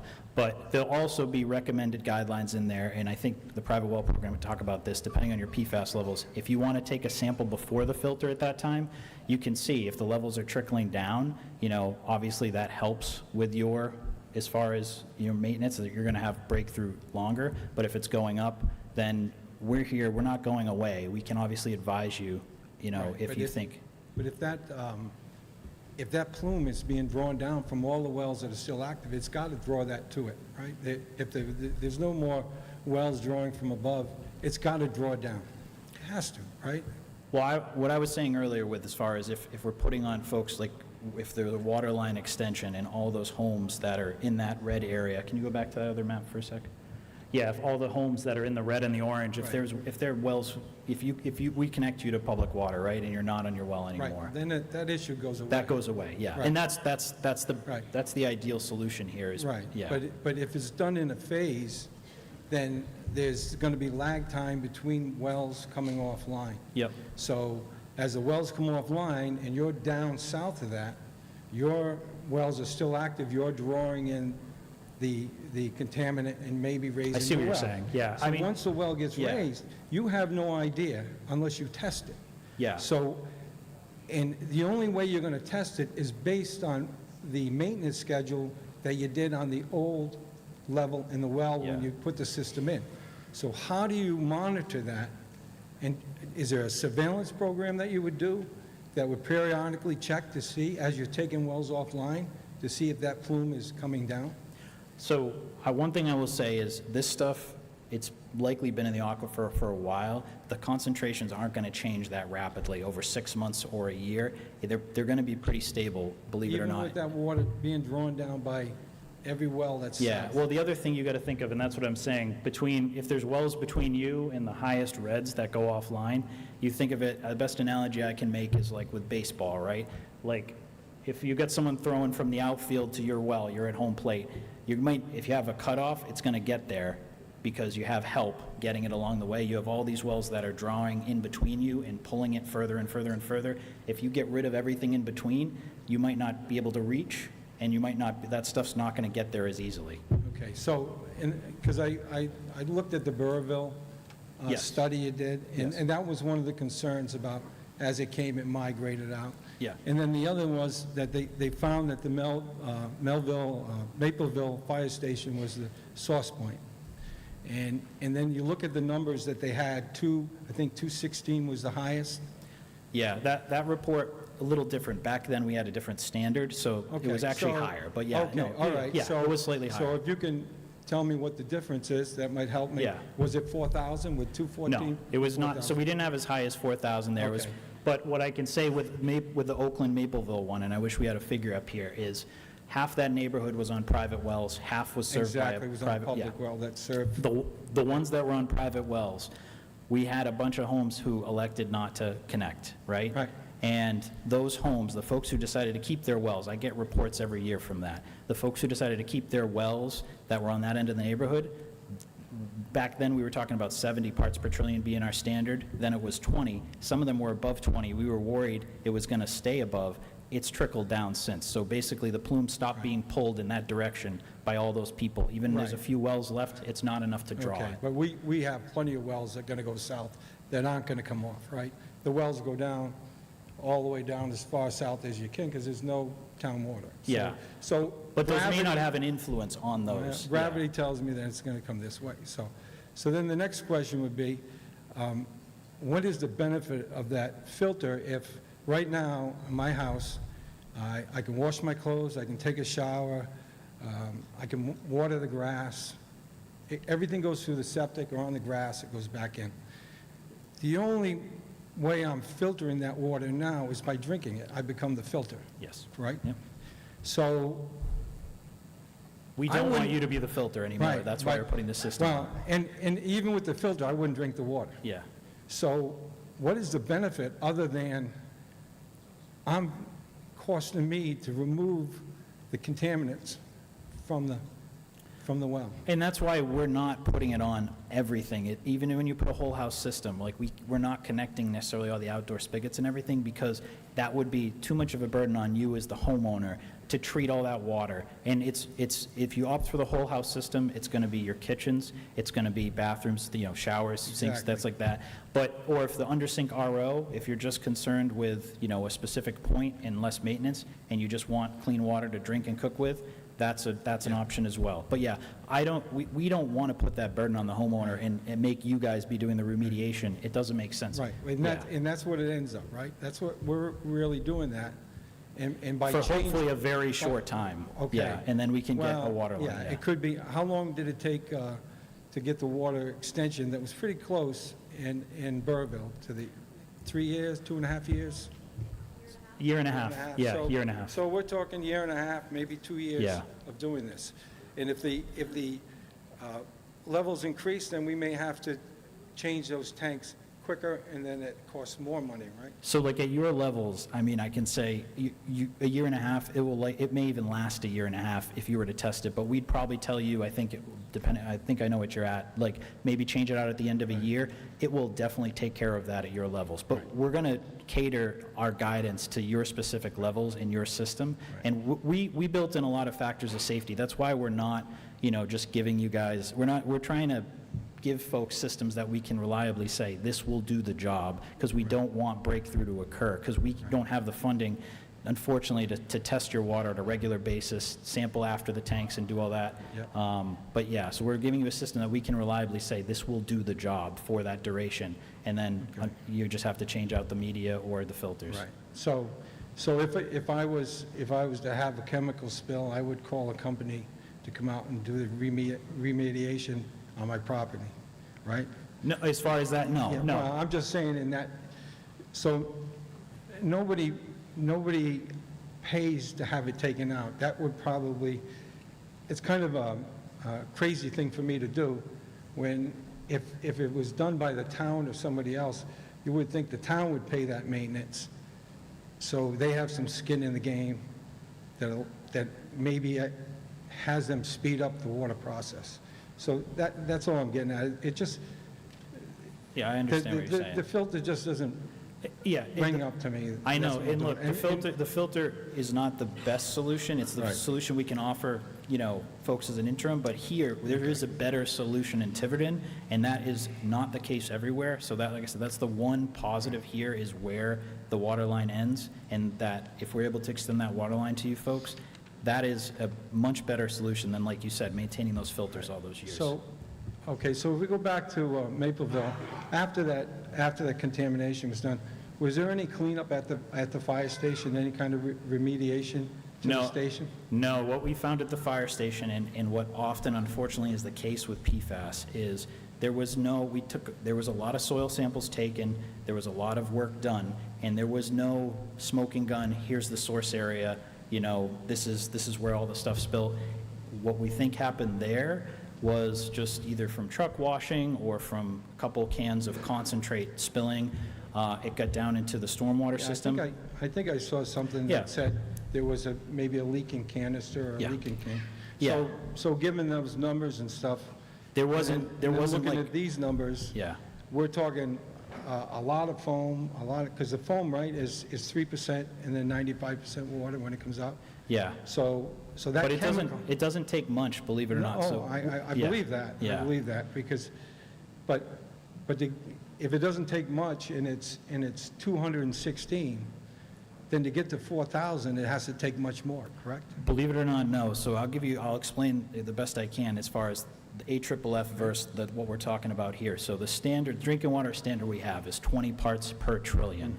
In the AFFF concentrate, that 3% concentrate you talked about, whether that came in a 5-gallon container or a 55-gallon drum, that levels in there were about 20,000 or more. I'm just using 20,000 as like an easy math, but they were in the tens of thousands often of parts per million. So we have 20 parts per trillion to, let's say, 20,000 parts per million, for argument's sake. It's a billion times higher as far as that number. Believe it or not, when we talk about how much that is, it's that many times more.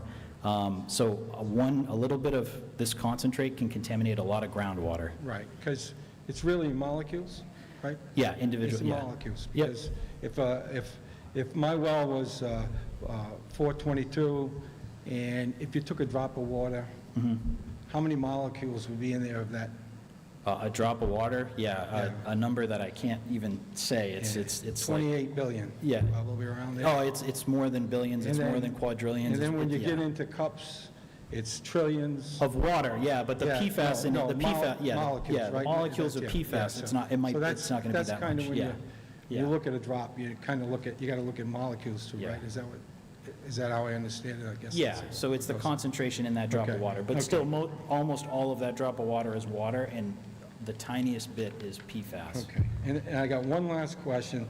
I know we talked about it not going through the skin, and so I did see this study that I was reading in the Birmingham University study, and it said that they have this skin reservoir effects that allows some of that to, in a hot shower, up to 38%.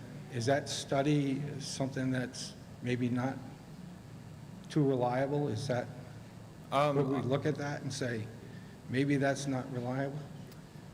I'm not familiar with that study. Can you repeat again? They said that there was a Yeah. reservoir. It calls it the skin reservoir effects, and what it does is the hot shower will open up pores and allow some in, not all, but up to 38%. Now, So- if I can square that out as not, then it's pretty easy to jump in the shower. You know what I mean? If I can't square it, then it's maybe not so easy to jump in the shower, especially, if the levels are, what we're talking about. So I will say I'm not familiar with the exact study that you're referencing. The reason why we say that PFAS doesn't get taken up through your skin is because there's a layer of fat underneath your skin. And PFAS is designed to repel oil, right? So it can't get through the oil in the hydrophobicity of Yep. the fat under your skin. So I'm not super familiar with that study. I'm happy to give you my contact information. I Okay. can check it All right. out later, and we'll come up with a more conclusive answer All right, for you. terrific. Thank you. Okay, thank you.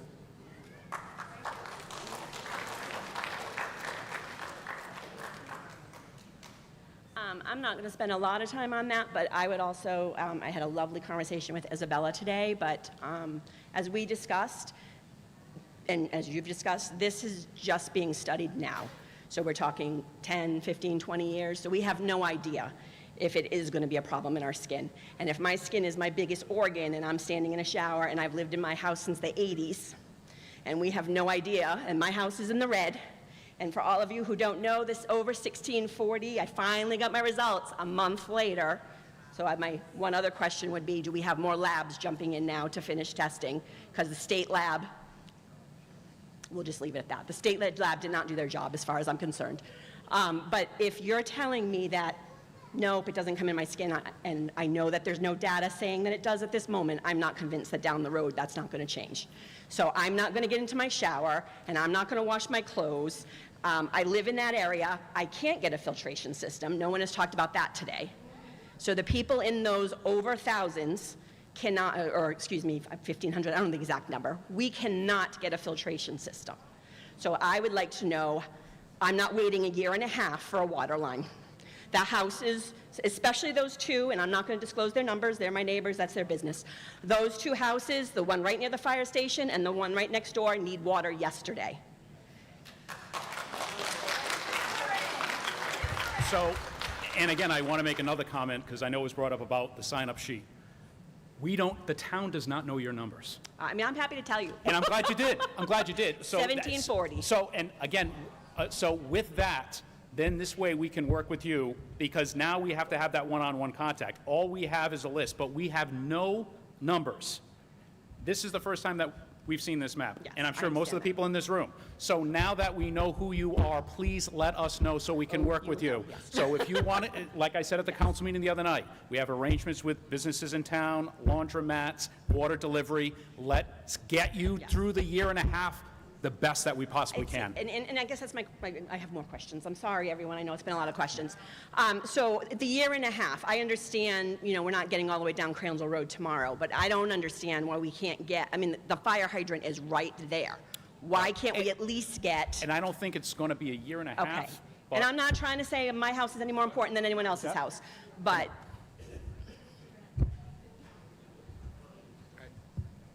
Unfortunately, at the end of the day, it comes down to funding. The North Tiverton Fire District is a small municipality.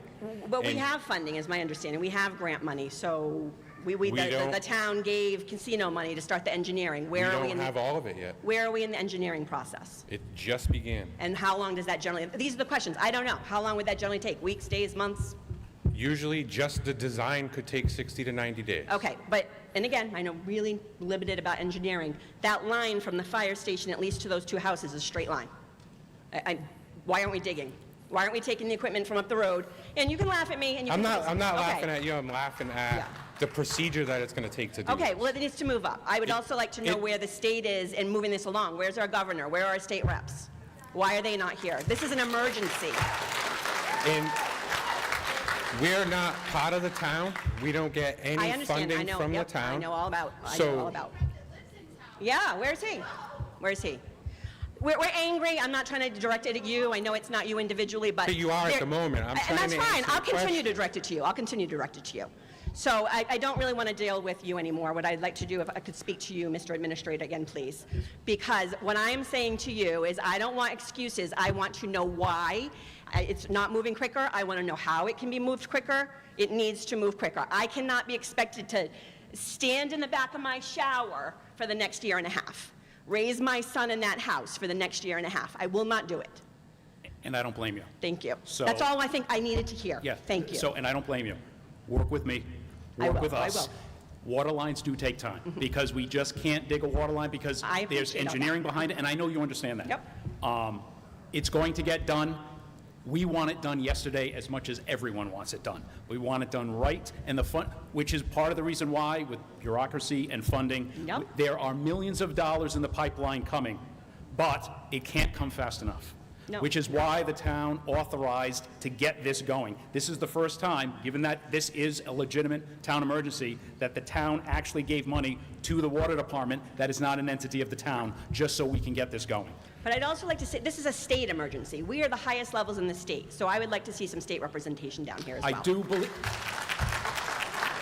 I did see two of our state reps, they are in the room, they are aware of this, Sorry. and I know DEM, and that's okay, DEM and DOH have been communicating to them through their communications departments. So they have been part of this email thread. They are aware of it, and we will work with them. The state legislative session is coming up. Let's see if we can get more funding. And More let's manpower, more support. Let's continue to Yes. work with you so we can get this solved. Okay. I'm with you. Thank you. My last question for now. Yes, ma'am. So now we're all talking about filtration systems and running out of money and not being able to do them all and prioritizing. If I can't get a filtration system, is my hookup to that line going to be paid for? Because I'm not paying for that. Yes. Okay. So that's going to come from? Yes. Just yes. It's just going to come. Yes. So I have your word on I'm not paying for that. So my understanding that if you are impacted by PFAS, regardless of level, they're going to pay for the line, and they're going to pay for the connection to your home. Okay. Thank you.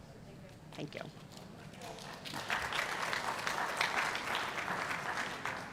I think all my, hi, I'm Heather, by the way. 775 is my level. And I think all my questions have been answered, especially from this woman here, because my level is so high. I do want to say I've had major skin issues throughout the years on my scalp. I truly feel like it's tied to the water. And a lot of GI issues. I don't know if that's ever related, but large precancerous polyps, several removed, and almost a piece of my colon had to be removed. Now, I am not, this isn't a sob story. This is a I've been drinking this water for a very long time, and RIDOH doesn't work, I guess, as a filter. So that's my concern, and I feel as if other people that have health issues should really stand up and speak about them so that maybe we can support each other.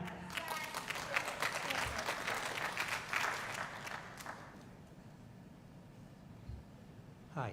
I have a well just north of that map, right above where it says RI, that I'm about to have privately tested. Is there anything I can do to make that data useful to you? So, how are you getting it tested? There's a lab in Providence. Yep, so the Department of Health lab? Yep. Yeah, I think that's Yeah, it. and you said you're just above, See where it says RI, very top of the map? yep, Tiverton, all right, Just yep. above that, a little ways. Yep, yeah, so, I mean, obviously, that's your data, but if you want to share it with us, I mean, that will be helpful. So I And could if, just email it to you with some GPS coordinates? yeah, just with your address, yeah, I mean, if you'd like to, that's fine, that's obviously voluntary, Yeah. but if you're right outside where we're testing, we may even be contacting you soon, because we are moving in that direction. I don't know how far north you are, but similarly, we're going to be doing the same thing, try to get green all the way moving up in that direction. I want to move quickly. So. Yes, yeah, but no, you can absolutely do it yourself. So I'll get the data later. Yes, yep. Hi, my name is Denise Miller. We're talking about the wells and what to do to rectify them, but my concern is the long-term effects. I'm a military veteran. My husband's a veteran. He's also a firefighter. We are very, very, very familiar with PFAS. It causes cancer, digestive issues, skin issues. PFAS and AFFF was added to the toxic exposure list for military veterans. They are service-connected if they're known to have it. There is a blood test out there that citizens can get tested. Have you notified the people in the red? Go get a blood test. Find out where your blood levels are internally. And if they come down with any of the conditions that are linked to PFAS, what is your plan to do to help them medically with the bills that are going to come up if they have cancer or if they have any kind of chronic long-term condition from this contamination?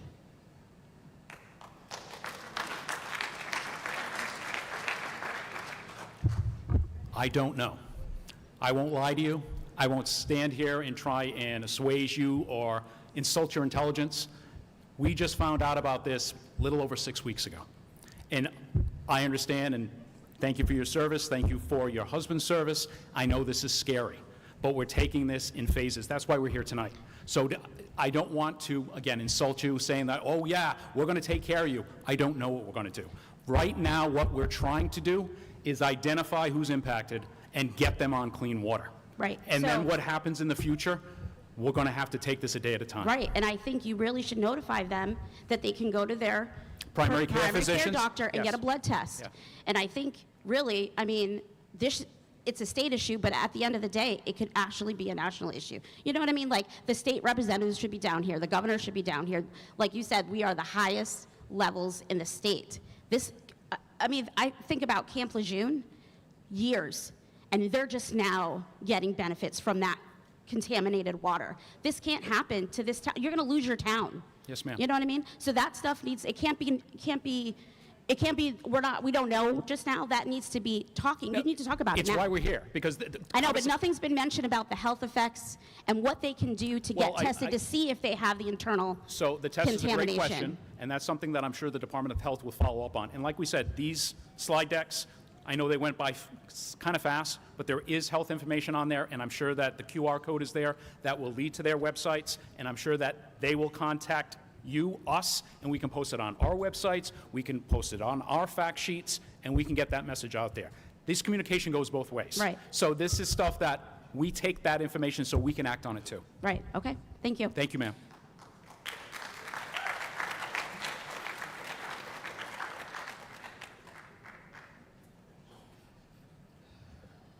Craig Comito, 204 Saxony Ave, way down South Tiverton off Crandall Road. Most of my questions were answered by everybody, and the involvement from the community is incredible. But I just have a few more questions. So, issues with the lab on testing, there were some issues, some broken equipment. I guess it's been rectified this week or last week. I don't know if anybody has insight on that, but there was some broken equipment on phase 2 of the test, I understand. The equipment has been repaired, I believe, right? Yeah, yep, the equipment is back up and running, and it looks like we're current through the end of July. Yeah. Okay, so as far as expediting these tests, how long does once you receive the water, how long does the test actually take? How long is it? Yeah, sorry. Hey. Hi all, I am for the Chief of Environmental Science at State Labs. So the test itself is, one injection of the test is 16 minutes long. The instrument itself is running 20 hours a day currently, and that's typically about 90 samples, but it's not all everyone's well samples. Some of that's blanks, some of that's QCs, some of that's calibrators. So out of every injection, probably on average, the 5th one is a sample. So it takes a long time to go through these. The other aspect is, you mentioned the second part of the test, second part of the water. First part is the extraction process. When we get your water, we actually typically extract it very quickly. We have 2 instruments that extract 8 bottles at a time.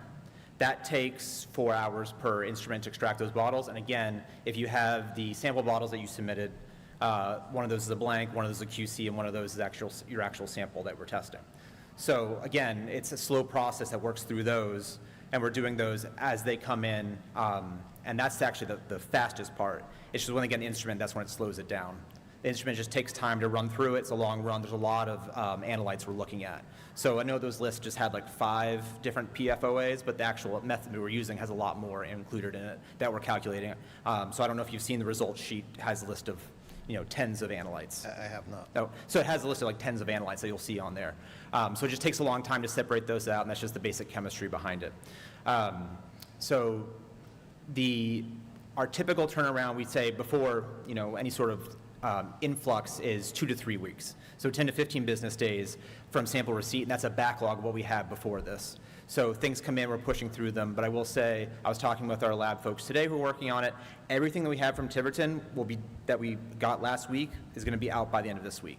And part of that is looking at the reviewing of the samples. So I was looking at some of our data today. A lot of it has been run. It just takes an actual person going through to make sure your data are correct. We want to make sure you're getting accurate data, things are looking good. And that's just a little bit of the time, personnel time on the end of it too. So everything we got for Tiverton should be at the end of this week. A lot of stuff went out today. I do want to say, and I mentioned this to Zach as well, if you order a PFAS test and you add something else onto it, that can delay your PFAS results. We send everything out in batches. So if you did that and you want to see if your PFAS results are available, reach out to us. That'll help. It's just part of our process. So what do you mean you send everything out in batches? So what happens is if you submit a request for PFAS, you can also add metals testing, like typical well testing. If you add metals or other things onto it, everything gets batched in our system together. So if you have other samples, we don't report out everything until everything is done. So if you want your PFAS data, it can get held up by other data. Okay, but you're just talking about reporting out, not outsourcing testing. Oh, correct. Yes, we're just reporting out to you. Yep. Okay, so it seems like the process has gotten a little faster. Yes. In the last the instrument unfortunately had an issue with a valve. Because some people have been waiting months, and their results would be stalled, and somebody else they would get their results before the first person. So I'm just trying to figure out the rhyme and reason, and if we can expedite and get these done. The high results, what happens is, with the way we run the method, there's something called the calibration curve, and it only goes so high. As you see, these are really high levels that are outside of what we typically have. So we have to redo that whole sample. So we have to dilute it again. And we have several dilutions that we make in order to get inside that curve. So that person's sample is not deprioritized, it just has to get back into the process of re-extraction again. to get that dilution back in there. So when it gets outside that curve, we can't provide a definitive concentration. So we can give you, yes, it's high, but that's not the result people want. Okay. It is good, but I assume you're still testing other parts of the state while you're testing Tiverton, so. Yeah, so we have other. I would hope that Tiverton, with this major issue going on, that we could get to the front of the line a little bit. Yeah, and I'm just going to say since this Tiverton really took off, DEM, so as not to hold up the state lab, and I know a lot of folks want to run their own samples, we've been working with the Department of Health lab, and we're doing all of our samples now through an outside lab to free up capacity for them, because obviously we know that's a cheaper option for folks.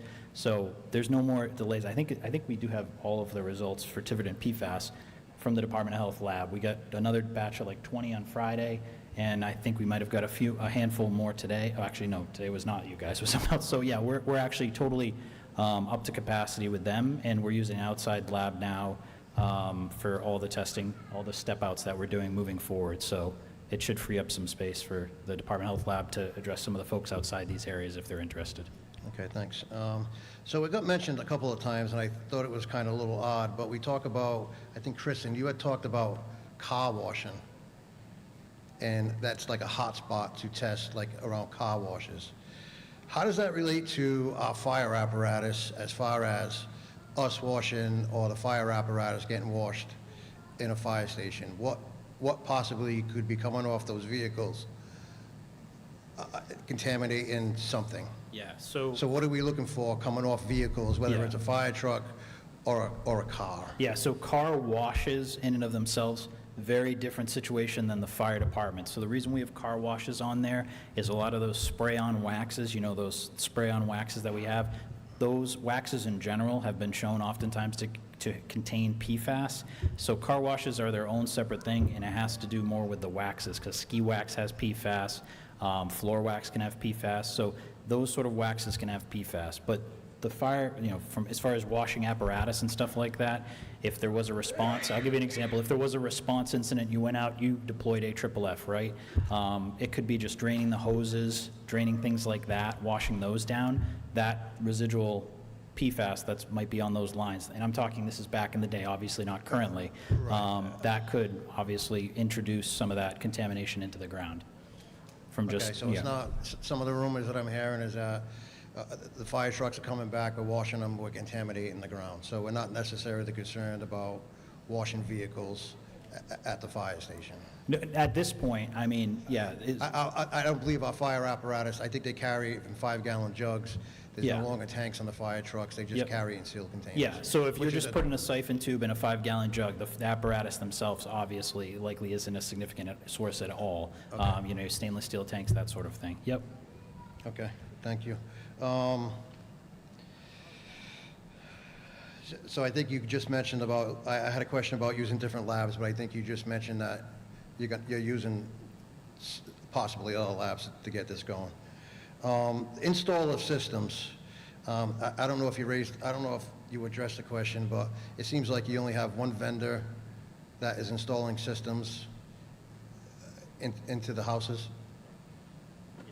So if a person wants to get their own vendor or their own plumber, I understand how grant money works. Sometimes they're not going to cover that, but that's not a possibility to speed up the process. Yeah, with the grant that we have and the funding, the way it's laid out, we can't reimburse you if you did it on your own. We have to do it through our accord, and that's just, it's a federal grant. It's how it's written with EPA. I wish, you know, it would have been set up that way, but we can't do it the way it's written out and reimburse you.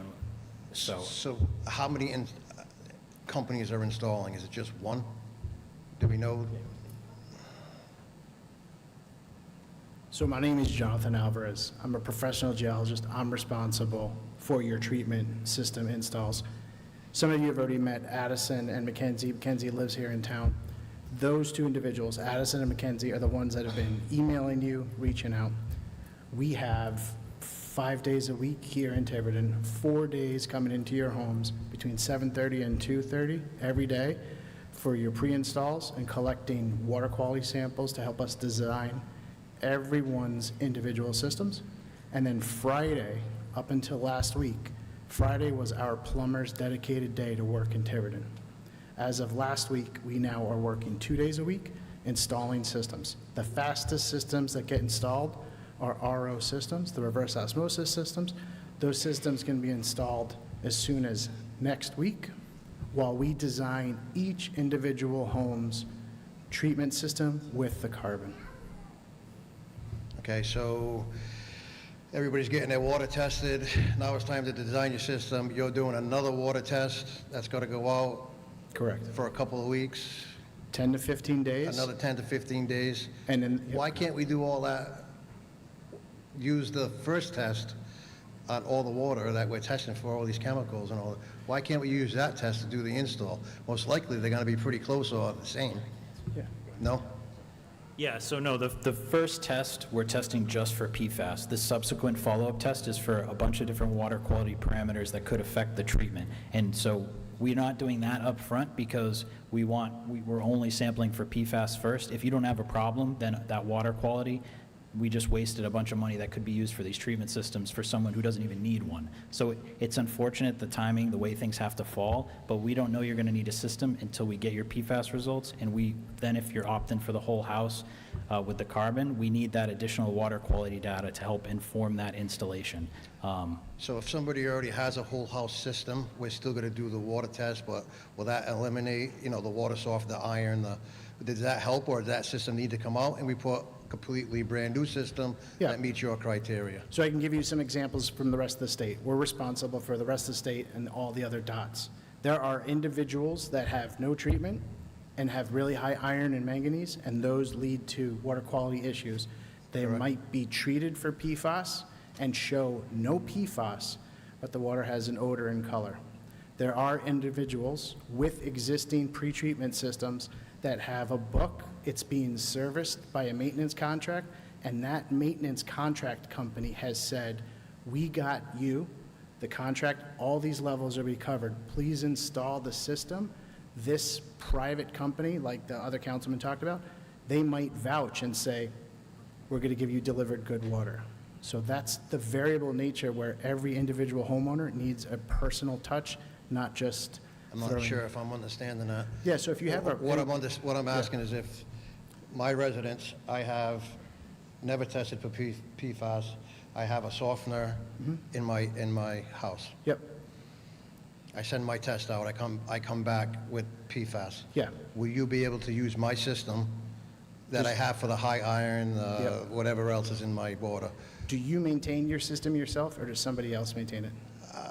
I have a company that maintains it, so the company will vouch for my system if it meets your criteria. The company that installs your system and maintains your system will be able to tell you, because under their contract, they are testing the water to make sure that you're getting what you paid for. Correct. In those instances, those companies are telling us, install the system, he has no iron, he has no manganese, he's good to go, and we have a track record. So you can put your PFAS on top of my system if it meets exactly the water quality check. And in 2 houses statewide, those companies have assumed to take on the responsibility of treating and taking care of the PFAS swap outs down the road. All right, and just to clarify one question while you're still standing there. So it still came down to one plumber installing 1 day a week? We have a plumbing company with a number of plumbers, and we have electricians. Electricians are needed for the ultraviolet installation. So we are doing 2 carbon systems per day, 4 per week, and up to 6 reverse osmosis systems per week. And per the grant money, that's the only company that won the RFP and the only one you can work with. We can't get a second company who followed the RFP. We've put out, so this contract specifically for the water qualities that we're getting in this town and other towns, we've put out an additional RFP to get a licensed contractor to service the water treatment systems that will be needed up front and first, because homes don't have pH, iron, manganese, and other treatment systems in place. Okay, thank you. Let's see, so that's my contract is. Moratorium, right? So I think we've been working with the town. I don't know if everybody knows, but I am on the town council, and I am pushing for a moratorium to stop, feeding water everywhere else where we need to take care of our residents. And so hopefully we can get that done. There's some legal aspects to that, but still going to be pushing for it. And the last thing I'm going to say is, for these houses that are in this immediate red zone, I don't see a reason. I've been told it can't be done. I don't believe it. I think we should have water lines running right now on top of the ground to feed some of these houses in these areas. I still think it can be done. I feel as though we have at least another good 6 months. It's not a difficult process to get these water lines in on top of the ground, get some garden hoses out, because it's a main, it's a trunk line, it's garden hoses back feeding, cut the wells, cap the wells. It's pretty simple to do. I just think that either the town has to push for it. Me being on the council, I've asked the appropriate questions, but I'm being told it can't happen, we won't do it, and I really think it needs to be done. And that's all I have.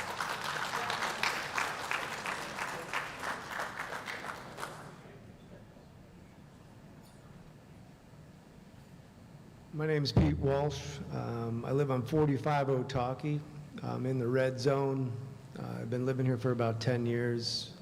Kirsten, I want to say thank you. All these guys, they're our friends. They're really helping us out.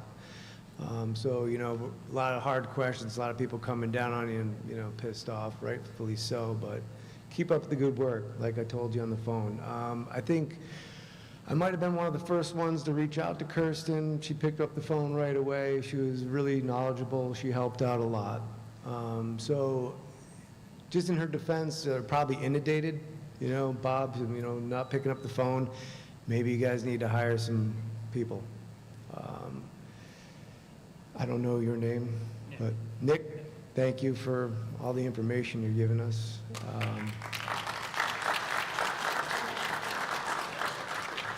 Dr. Zach, thank you.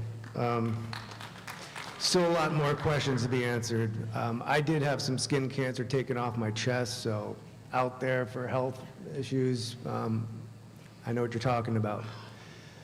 The stress of this is probably more damaging than the PFAS, honestly, emotionally, all this crap. I got a 6 and 8-year-old. Now is not the time to give my saga, but this town's failed me on the second time. My kids go down to Little Compton because I didn't want them in the school district. Whole nother story. At the town council, at the town meeting yesterday, there was a hydrologist there. He offered to help. I don't know if anybody gave you any of his information, but he can help with maps. He volunteered. I don't know, does anybody remember his name, who he's? Okay. There's a few that have come forward about, because I know one of the questions that came up, and maybe either DM can answer that, about the well levels and what the difference is. And I believe it was the council president that brought it up about having the geography figured out. So we are working, I know there's several people that have already approached me, several here tonight, that want to help out as far as just being able to be a good neighbor. But yes, sir. Yeah, it was nice for him to volunteer, and I just wanted to let them know that there's a hydrologist that's able and willing to help you. Anyways, that's my wife calling. Hello, I'm at the meeting. Couple of questions, and there's been some back and forth, something about dirt and soil samples. We don't eat that much dirt. My kids eat dirt. They play in it. And I brought this up in the town meeting yesterday, the four corners there that's being torn up. PFAS contamination there, yes, no. It was more of just an alarm of what the hell, where's the oversight, who's talking to who. I get run around, it's not the town, it's not the DPW, it's the DOT. I stop there, inspector says, I can't help you, you gotta go call someone else. I call up the line. I swear I went to the DPW office, the woman who was working there, the phone, it disconnected on me. It didn't even go through. So the numbers I'm getting, I can't even get through to people. So I understand the frustration. DEM, are you working with the EPA?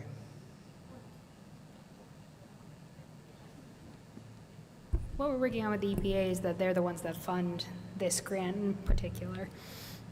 That's the extent of our work with them. They tend to defer to the states when it comes to investigations if we're involved in those.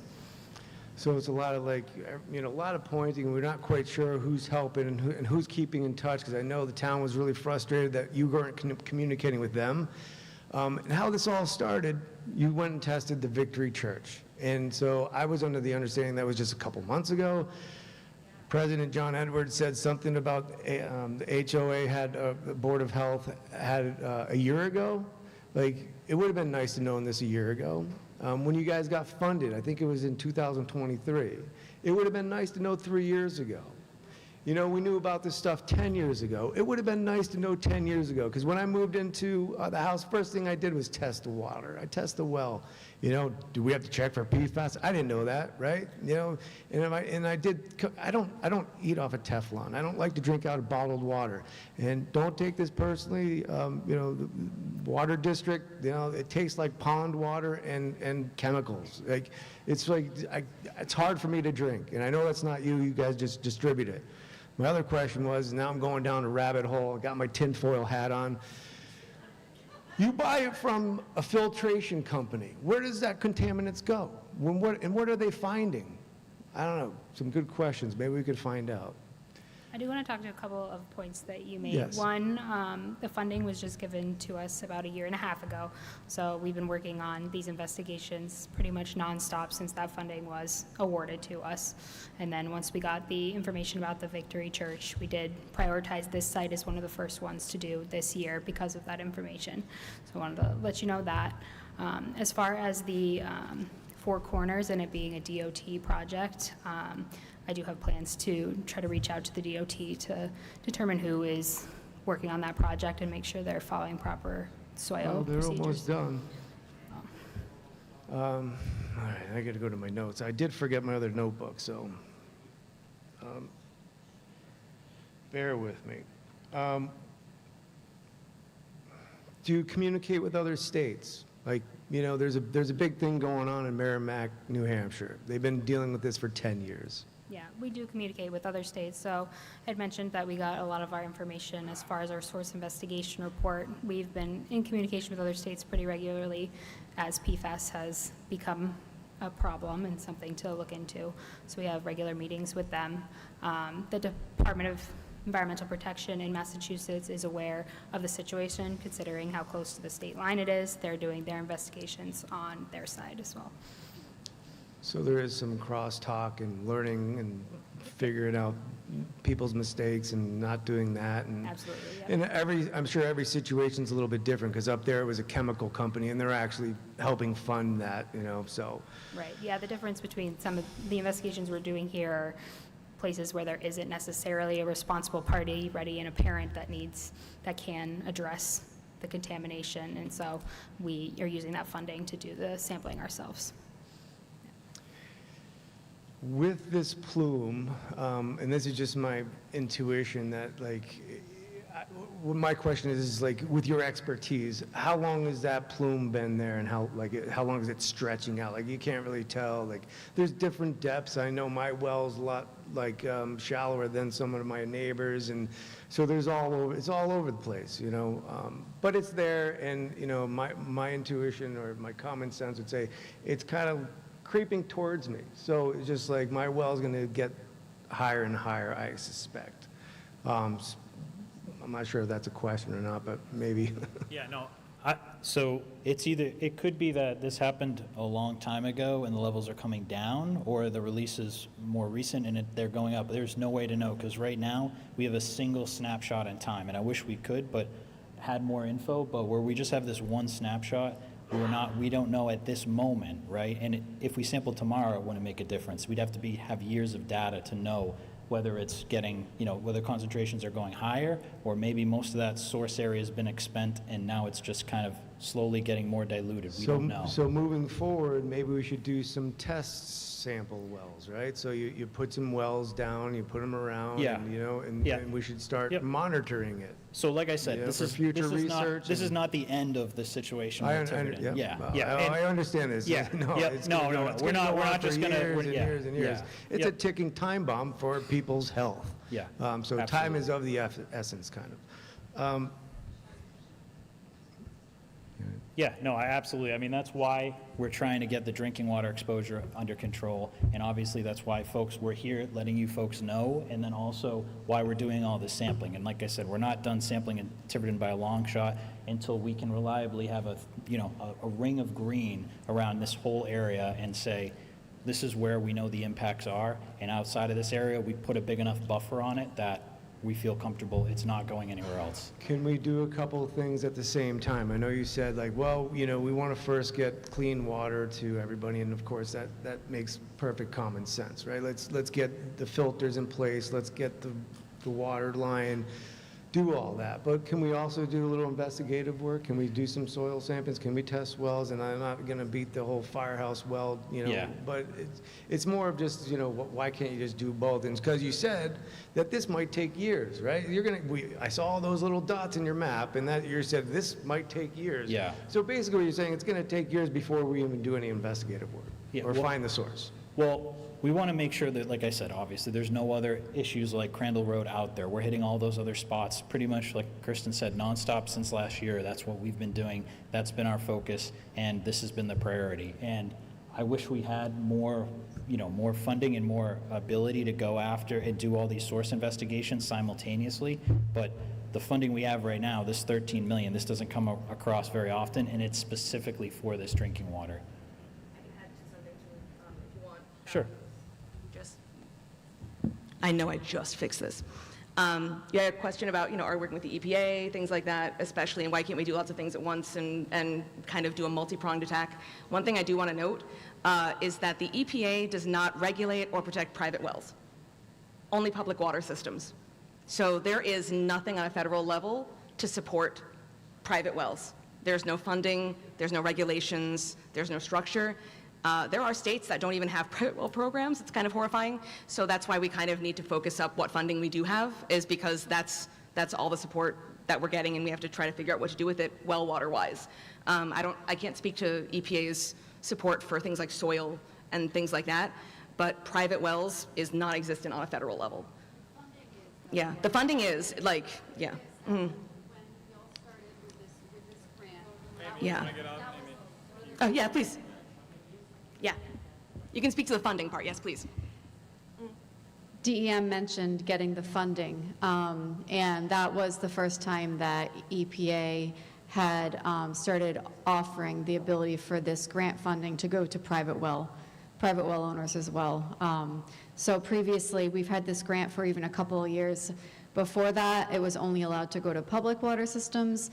EPA recognized the need. I had leadership in the state also asking various PFAS meetings that we've been in, what can we do to help private well owners? And then at the next year, EPA started releasing this funding for private well owners as well. I'm Amy Parmenter. I'm the Chief Administrator for the Center for Drinking Water Quality at RIDOH. I didn't introduce myself yet, but although private wells are not regulated at the federal level, they did recognize the need for private wells for this emerging contaminants funding program.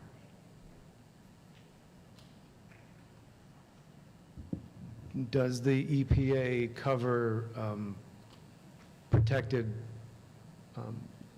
drinking water, like protected, I'm losing my word here, but we have a sign up on our road that this is a protected, thank you, help me out here.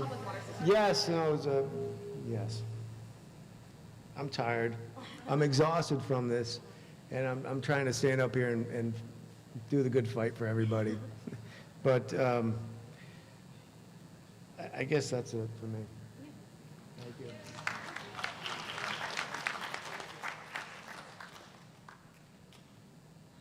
Hi, I'm Colleen Gillis. I live off of Crandall. I'm in the 1710 area with you. I know you were talking about the waters and waiting for the list to come out, but we already have an area kind of defined. Can we just deliver water bottles to those areas where we have?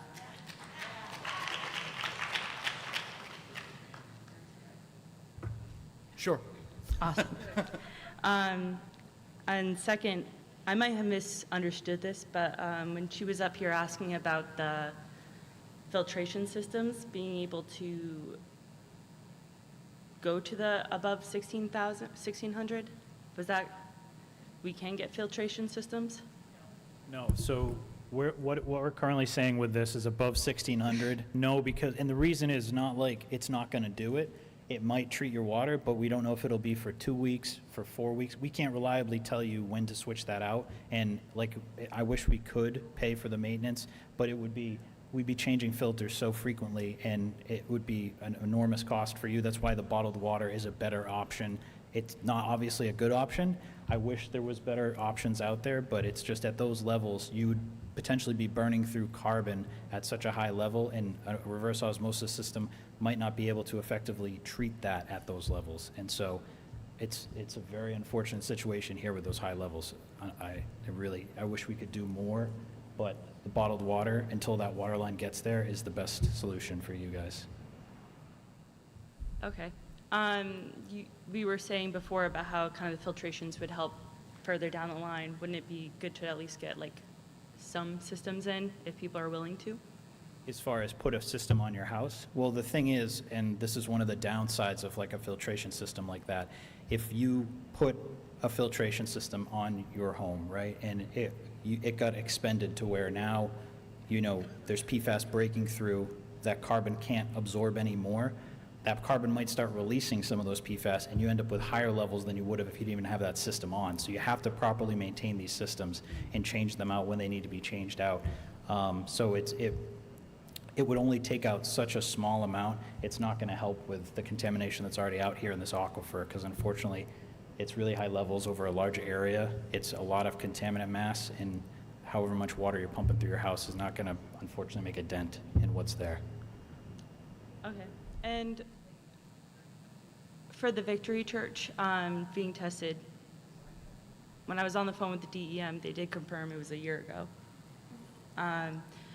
So I just joined pretty late because I got out of work and made it here, but and so it might have been questioned and answered already, but they never, once they tested it, they never told the town? No? And so once they didn't tell the town, how is that handled? Have you guys done anything to like motivate them to tell you in the future?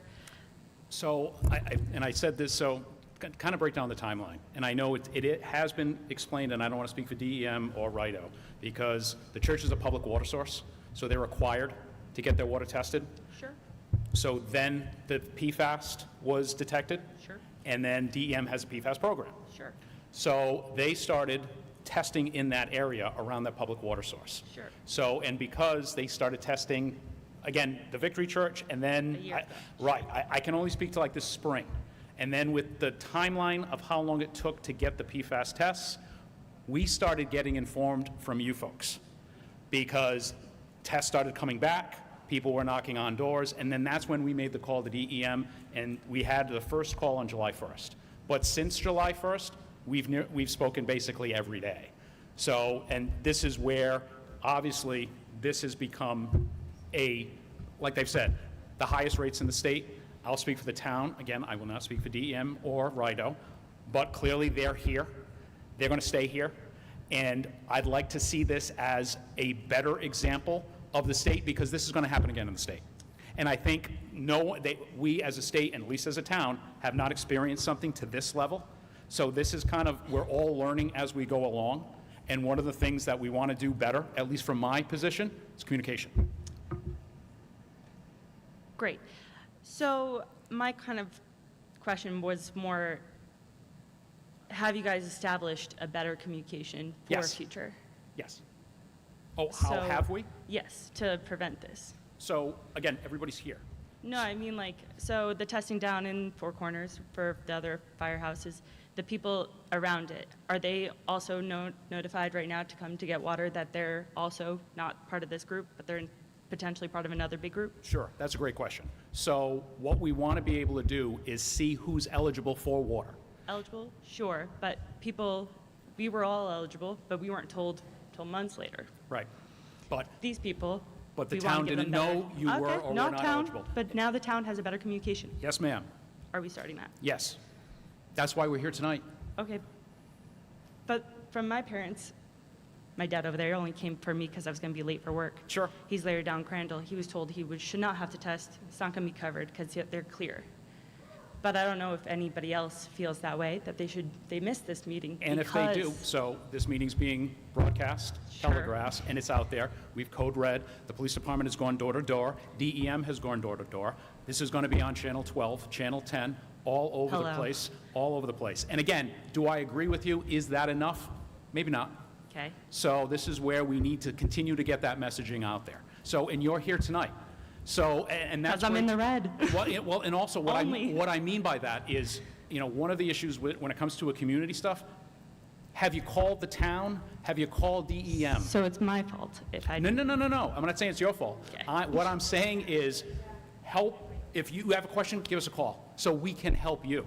There's no blame here. People have given communications and been told, don't worry about it. Unless you're contacted, we'll contact you. I've talked to people in Tiverton who are concerned, who are on the edge. Yeah, so what we're trying to tell people, and I'm sorry if that was miscommunicated, is, unless you hear from us, like, we're specifically looking at this source right now.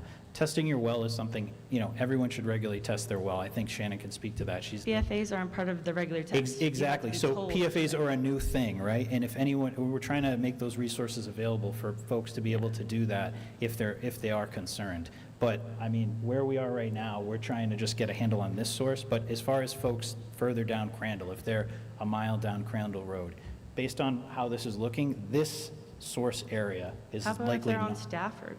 Yeah, so we are currently. don't know, that's just on the we other sampled up. side. No. So I know you got here a little late. So this map right here is just for the results from the 60 homes we have. We have 60 more results up there, and that's why it's gray. It's not because we're not sampling them. It's we don't have the results yet. But if it doesn't look green up there, if we don't have that thick green lens, we're going to keep going. Okay. So we are going to do that. And we need a thick green lens at the bottom too, and right now we can't say that. So we're going to wait for all that data to come in and figure out what's going on.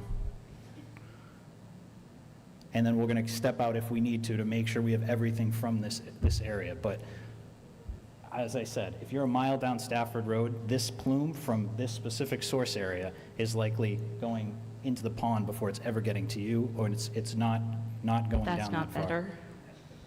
It's not better. know. No, it's not better, but we don't want folks drinking those red levels. That's the issue. I know it's not better. Obviously, we don't want this PFAS there at all, but it's there. We have to deal with it as best we can to mitigate the exposure to folks drinking it, because that's first and foremost how you're going to be exposed to it. Mm-hmm. Kind of off of that, this question's for my dad. Watering your plants, and for the people who will be in the filtration system, when you water your plants, is the external water. That's your garden. That's where your vegetables are. Is that going to be, would that affect your vegetables? I assume it would. With this water, yeah, I think Zach answered that earlier. Yep. So, And chickens. yeah, Our farmsteads in Tiverton.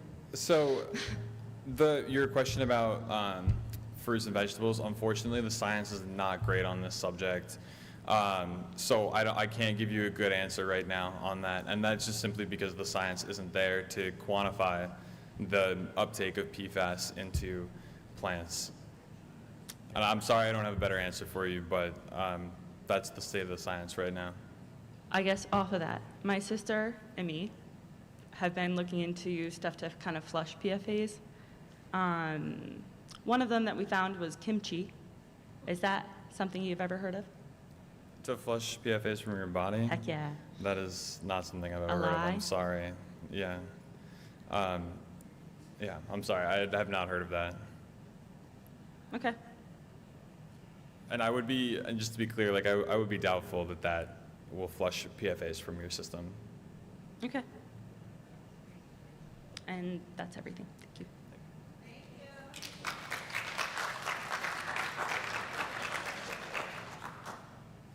David Paul, Warren Avenue. Thank you guys for being here tonight. It's been a ton of good information. I'm actually asking this on behalf of a resident that has some medical history going on. He's been in that red area for about 16 years.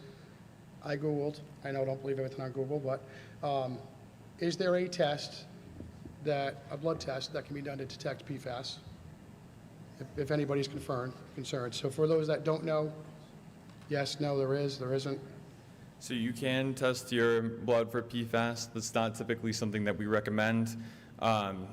The important point is not the level that the blood test comes back with. The important point is cutting out exposure where you can find it, right? Naturally. So these tests, they might not be covered by insurance, might be expensive. The more worthwhile place to put that money is in a private well test. So the subsequent follow-up, this is most likely between them and their physician. There's no known, it's kind of along the lines of the kimchi, there's no known treatments or flushes that could assist people in getting that out of their system.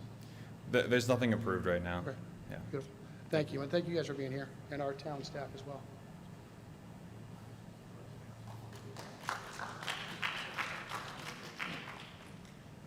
Tom Machado, Presidential Drive. Okay, I had 105 questions for you guys tonight, but I got enough of answers, okay? Just the mic, sorry. Thank you. Couldn't hear you very well. Thank you. So, I'm down to 5 questions. Okay, I ran out of paper.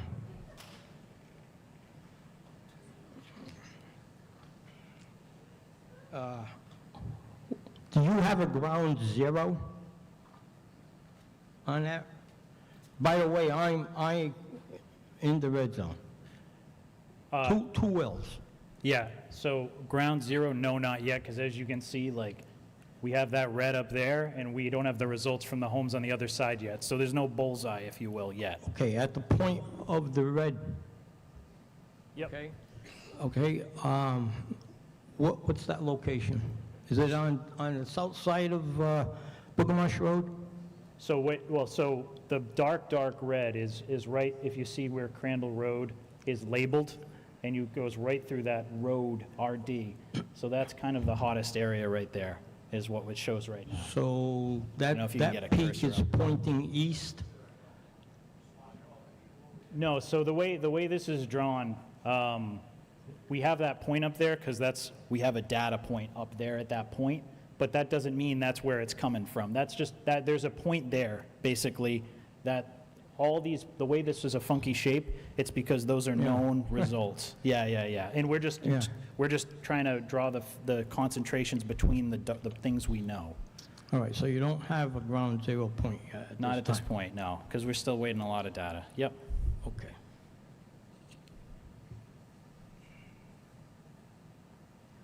Okay, why all of a sudden, bang, we're getting hit with this? And yet, to top it all, we have the worst affected area in the state. All of a sudden, we get smacked with this, and it was like zip it up for a while. And then all of a sudden now, it leaked out, and bing, here you guys are tonight. No, so we're not saying that this just happened. We don't know when this happened, but we just began sampling around all the fire stations in the state last year where there's private wells, because this is a possibility that we obviously are worried about, and that's why we're doing that here, because we want folks to know if they're in these areas. We want to be able to sample them and give them, a treatment system that'll take care of it if we find this, which unfortunately the case here in Tiverton, we found it. But, 10 years ago, no one was sampling for this at all, and most private labs couldn't even run these samples. There was no approved methods. This is just something that, like a lot of things, we find out decades after using it, it's problematic, and then we start looking for it, and we're finding it in places that, unfortunately, we don't want to find it in folks' private wells. Right. Okay. Earlier this evening, you had said that you guys go out trying to find an area to test for the PFAS that hasn't been farmed, hasn't been any houses, Yeah. okay? And you said something. It's been raining down on us, right? Where's it coming from? If it's raining down on us, where's it coming from? Unfortunately, it's from factories that were producing it for decades and decades, so it gets up into the atmosphere from places that are using it, and it's called wet deposition, but yeah, it's basically, think of it like acid rain that comes from factories Right. and stuff like that. Similarly, like I said, every inch of topsoil in the state of Rhode Island, if we were to take a sample of it, there would be detectable levels of PFAS. And it doesn't mean it's bad, like at those levels, but it's there. It's there. It's there. It's pretty much everywhere globally. The sad thing is, if you want to find water with no PFAS, you got to go to a glacier and melt a piece of a glacier off that's been there since before it was made, because this stuff just went everywhere. Okay. Thank you for that answer.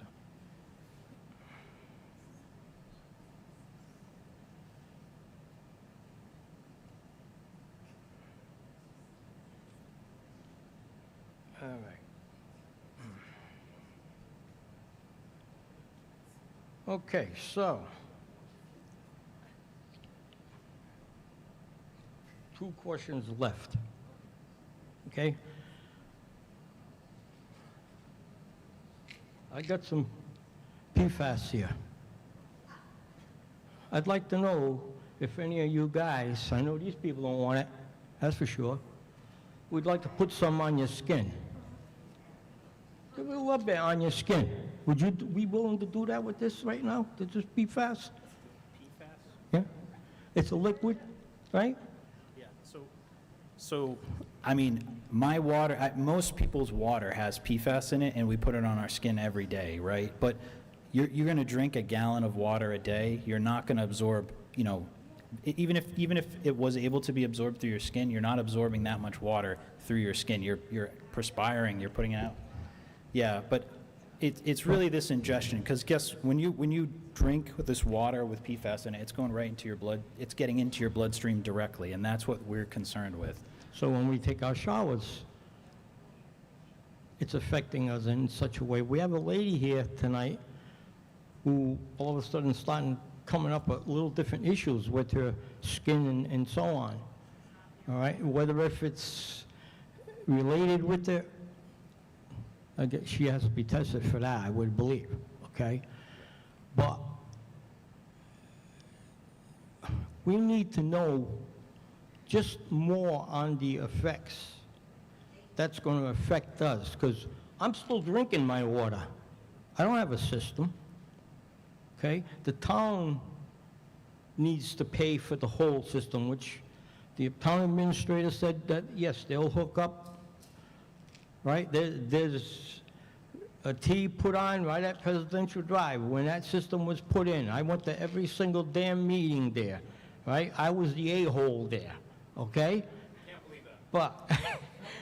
But, okay, for every avenue and every lane, they were not putting a trunk or a T as it passed that road, because it was not a road accepted by town, okay? And I argued about that, and they said they were going to do it. What if they did or did not? But again, here we are. All right, I'm 80 years old now. I don't have the bullfight in me anymore. I doubt that too. Okay?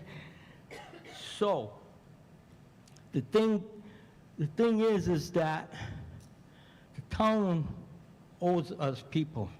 We pay the taxes. I'm paying $12,000 a year for property taxes, okay?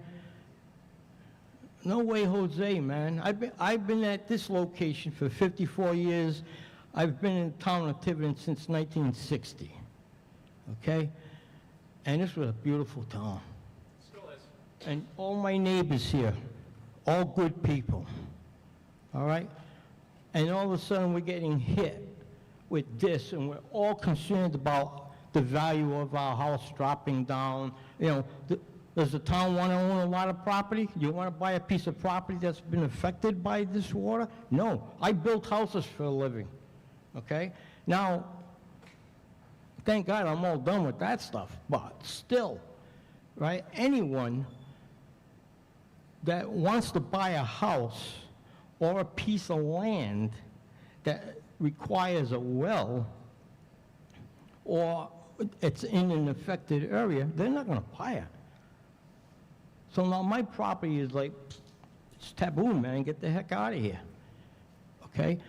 So you guys have gotta do something for us, all right? Especially the ones who have the bad wells. That's sad. And we think the answer to this is the town water, is to get you on the town water. And I understand what you said before, sir, and you're not wrong.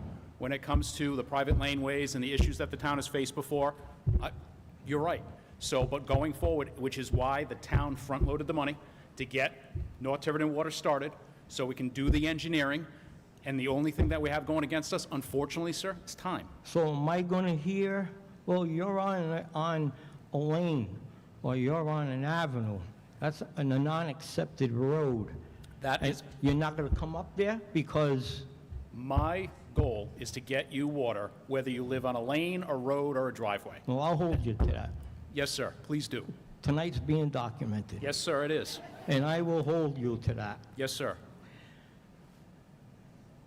And one last thing. The next meeting, I hope you have some representatives here, the governor here, and I'm gonna bring you guys something. I ain't gonna tell you yet. Okay. But you'll know that day. Okay. And I wanna see what you're gonna do with I it. like surprises. And, sir, I can tell you, and I know we've said it before, they're always invited. We've invited our state reps. And we will extend the invitation as we always do. And why aren't they coming? I cannot speak. Do we have to get a petition up to get their I butts cannot here? speak to that, sir. I cannot speak to that. And sir, I'm glad that the team that is here is here. Oh, I appreciate Because they're that. going to answer your questions. Right? They're going to answer your questions. This young lady here is the one who came to my house And to do a let testing. me deal with the state reps, let me deal with the governor, so this way we can get the attention and the funding that we need to solve this problem. Okay, thank you.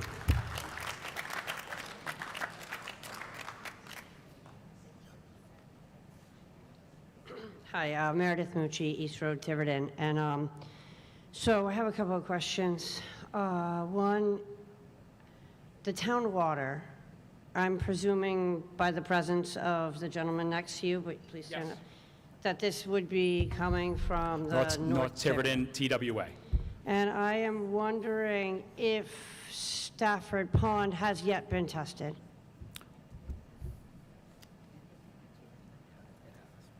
So there's some data in one of my slides, if you want to look, but the public water system has been tested. The levels are below the MCL. All right, and even in the, like, so what happens with these ponds, probably everybody knows that they're kind of dammed up and they begin to fill with silt and they get shallower and shallower. So there's a lot of ground in there. So even if we just test the water, we may not necessarily get the results. Like I remember I lived in Boston and you could swim in the Charles River, but you didn't want to stir up the ground. So are we like testing, because also with all of the pressure we're proposing to put on Stafford Pond, we're going to see that get shallower and shallower and get lower and lower and closer to that silt.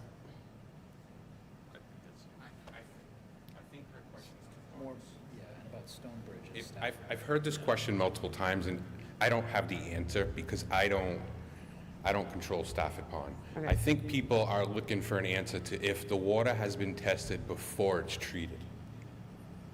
So all the samples from the water districts is after it's come through the treatment plant. Is that what you're looking for? I know I've had this question multiple times.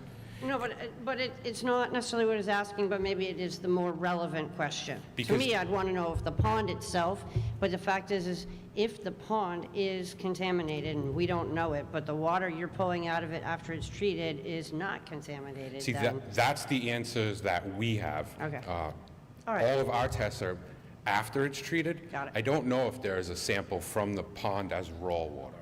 But Stonebridge is directly from Stafford Pond, right? Stonebridge is directly from Stafford Pond, and I know that they That's treat, there is they treat it, they test it after treatment, I don't know if, I know they do some raw sampling to get the quality first, but I don't know if PFAS is one of those. So they're only after treatment? Okay. That's what I'm wondering. I don't know if we did. I mean, So you guys you're paying attention. I do have pamphlets here with me tonight that they had posted up a section of our CCR report. Our full CCR report, which is our water quality report for the year, it lists the PFAS levels for Stonebridge, Fall River, and North Tiverton, since that's all of our water. All of that is in the pamphlets that we have here if you want them. Excellent. I'll grab one of those. And I'll just add, I know this map looks bad and the levels are high, but this is water that's down in fractures in the rock. It's not a huge volume of water compared to something like a Stafford Pond, which is billions of gallons.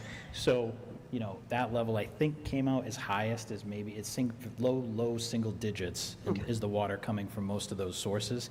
And yeah, so, and that's a huge volume of water. So even this is not likely to make much of a dent in like a Stafford Pond. I know it looks bad, but it's just what's down in the rock. Understood. And this is a slightly different subject, but I'm just going to throw this out here while we have the Department of Health here.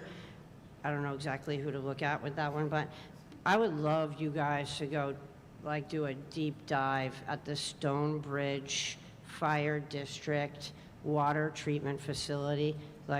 Go ahead and just dive in on that, because there's a lot of concerns in this town, and from people who have access to some of actual intimate knowledge that I won't speak on behalf. But anyway, moving on.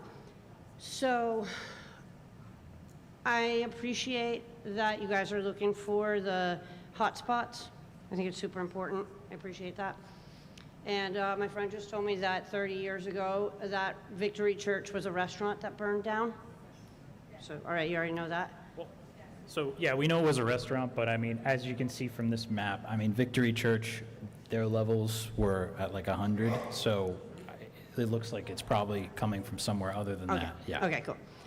But I think the issue may be bigger, and again, thank you for suggesting that all of our leadership be at these meetings at the city, state, town, whatever levels, because, okay, a shorter term, is there any recourse? Was there any accountability for the fact that we weren't told immediately? As soon as somebody knew, whether it was Department of Health or DEM or Victory Church or the Water District or anybody else, to me that seems like information that should have been shared, not just because you care, but because legally you should have to share that information. So A, I'm wondering about that. And then B,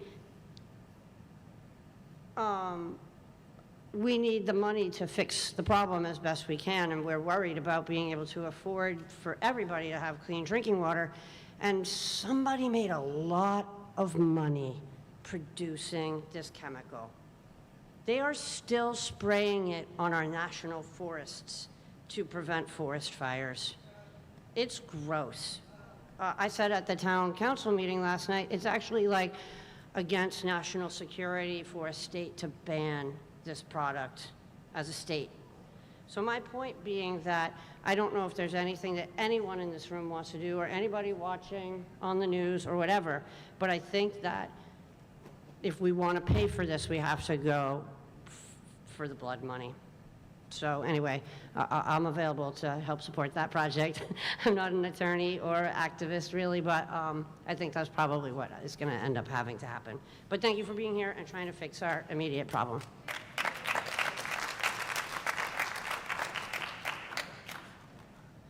Sarah from 4 Lane. I'm a little nervous talking in front of everybody, but I want to talk about cancer screening. I have very high incidences of cancer in my family, and I was able to go to the Yale Prevention Clinic, and it's changed my life because the genetics get me screened exactly where I need to go, what I need to do, and when I need to do it. And I feel like that information doesn't get out to people, that if you have deep incidence of cancer in your family, you can hit the Cancer Prevention Clinic, advocate for yourself, and there is a preventative process to take away some of this fear. And I would just like to see that information out there more, that genetic testing can really help a lot of people with their fears about cancer.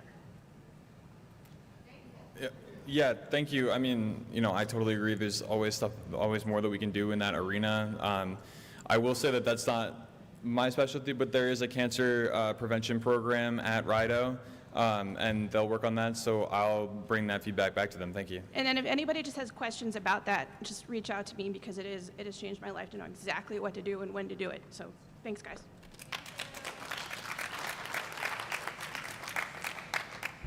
All right. I want to thank everybody who showed up tonight. I want to thank everyone who spoke out. This is not, like I said from the beginning, the last meeting that we will have, but continue to talk to us, continue to talk to DEM, to RIDOH. My thanks to the DEM team, the Department of Health team from coming out here.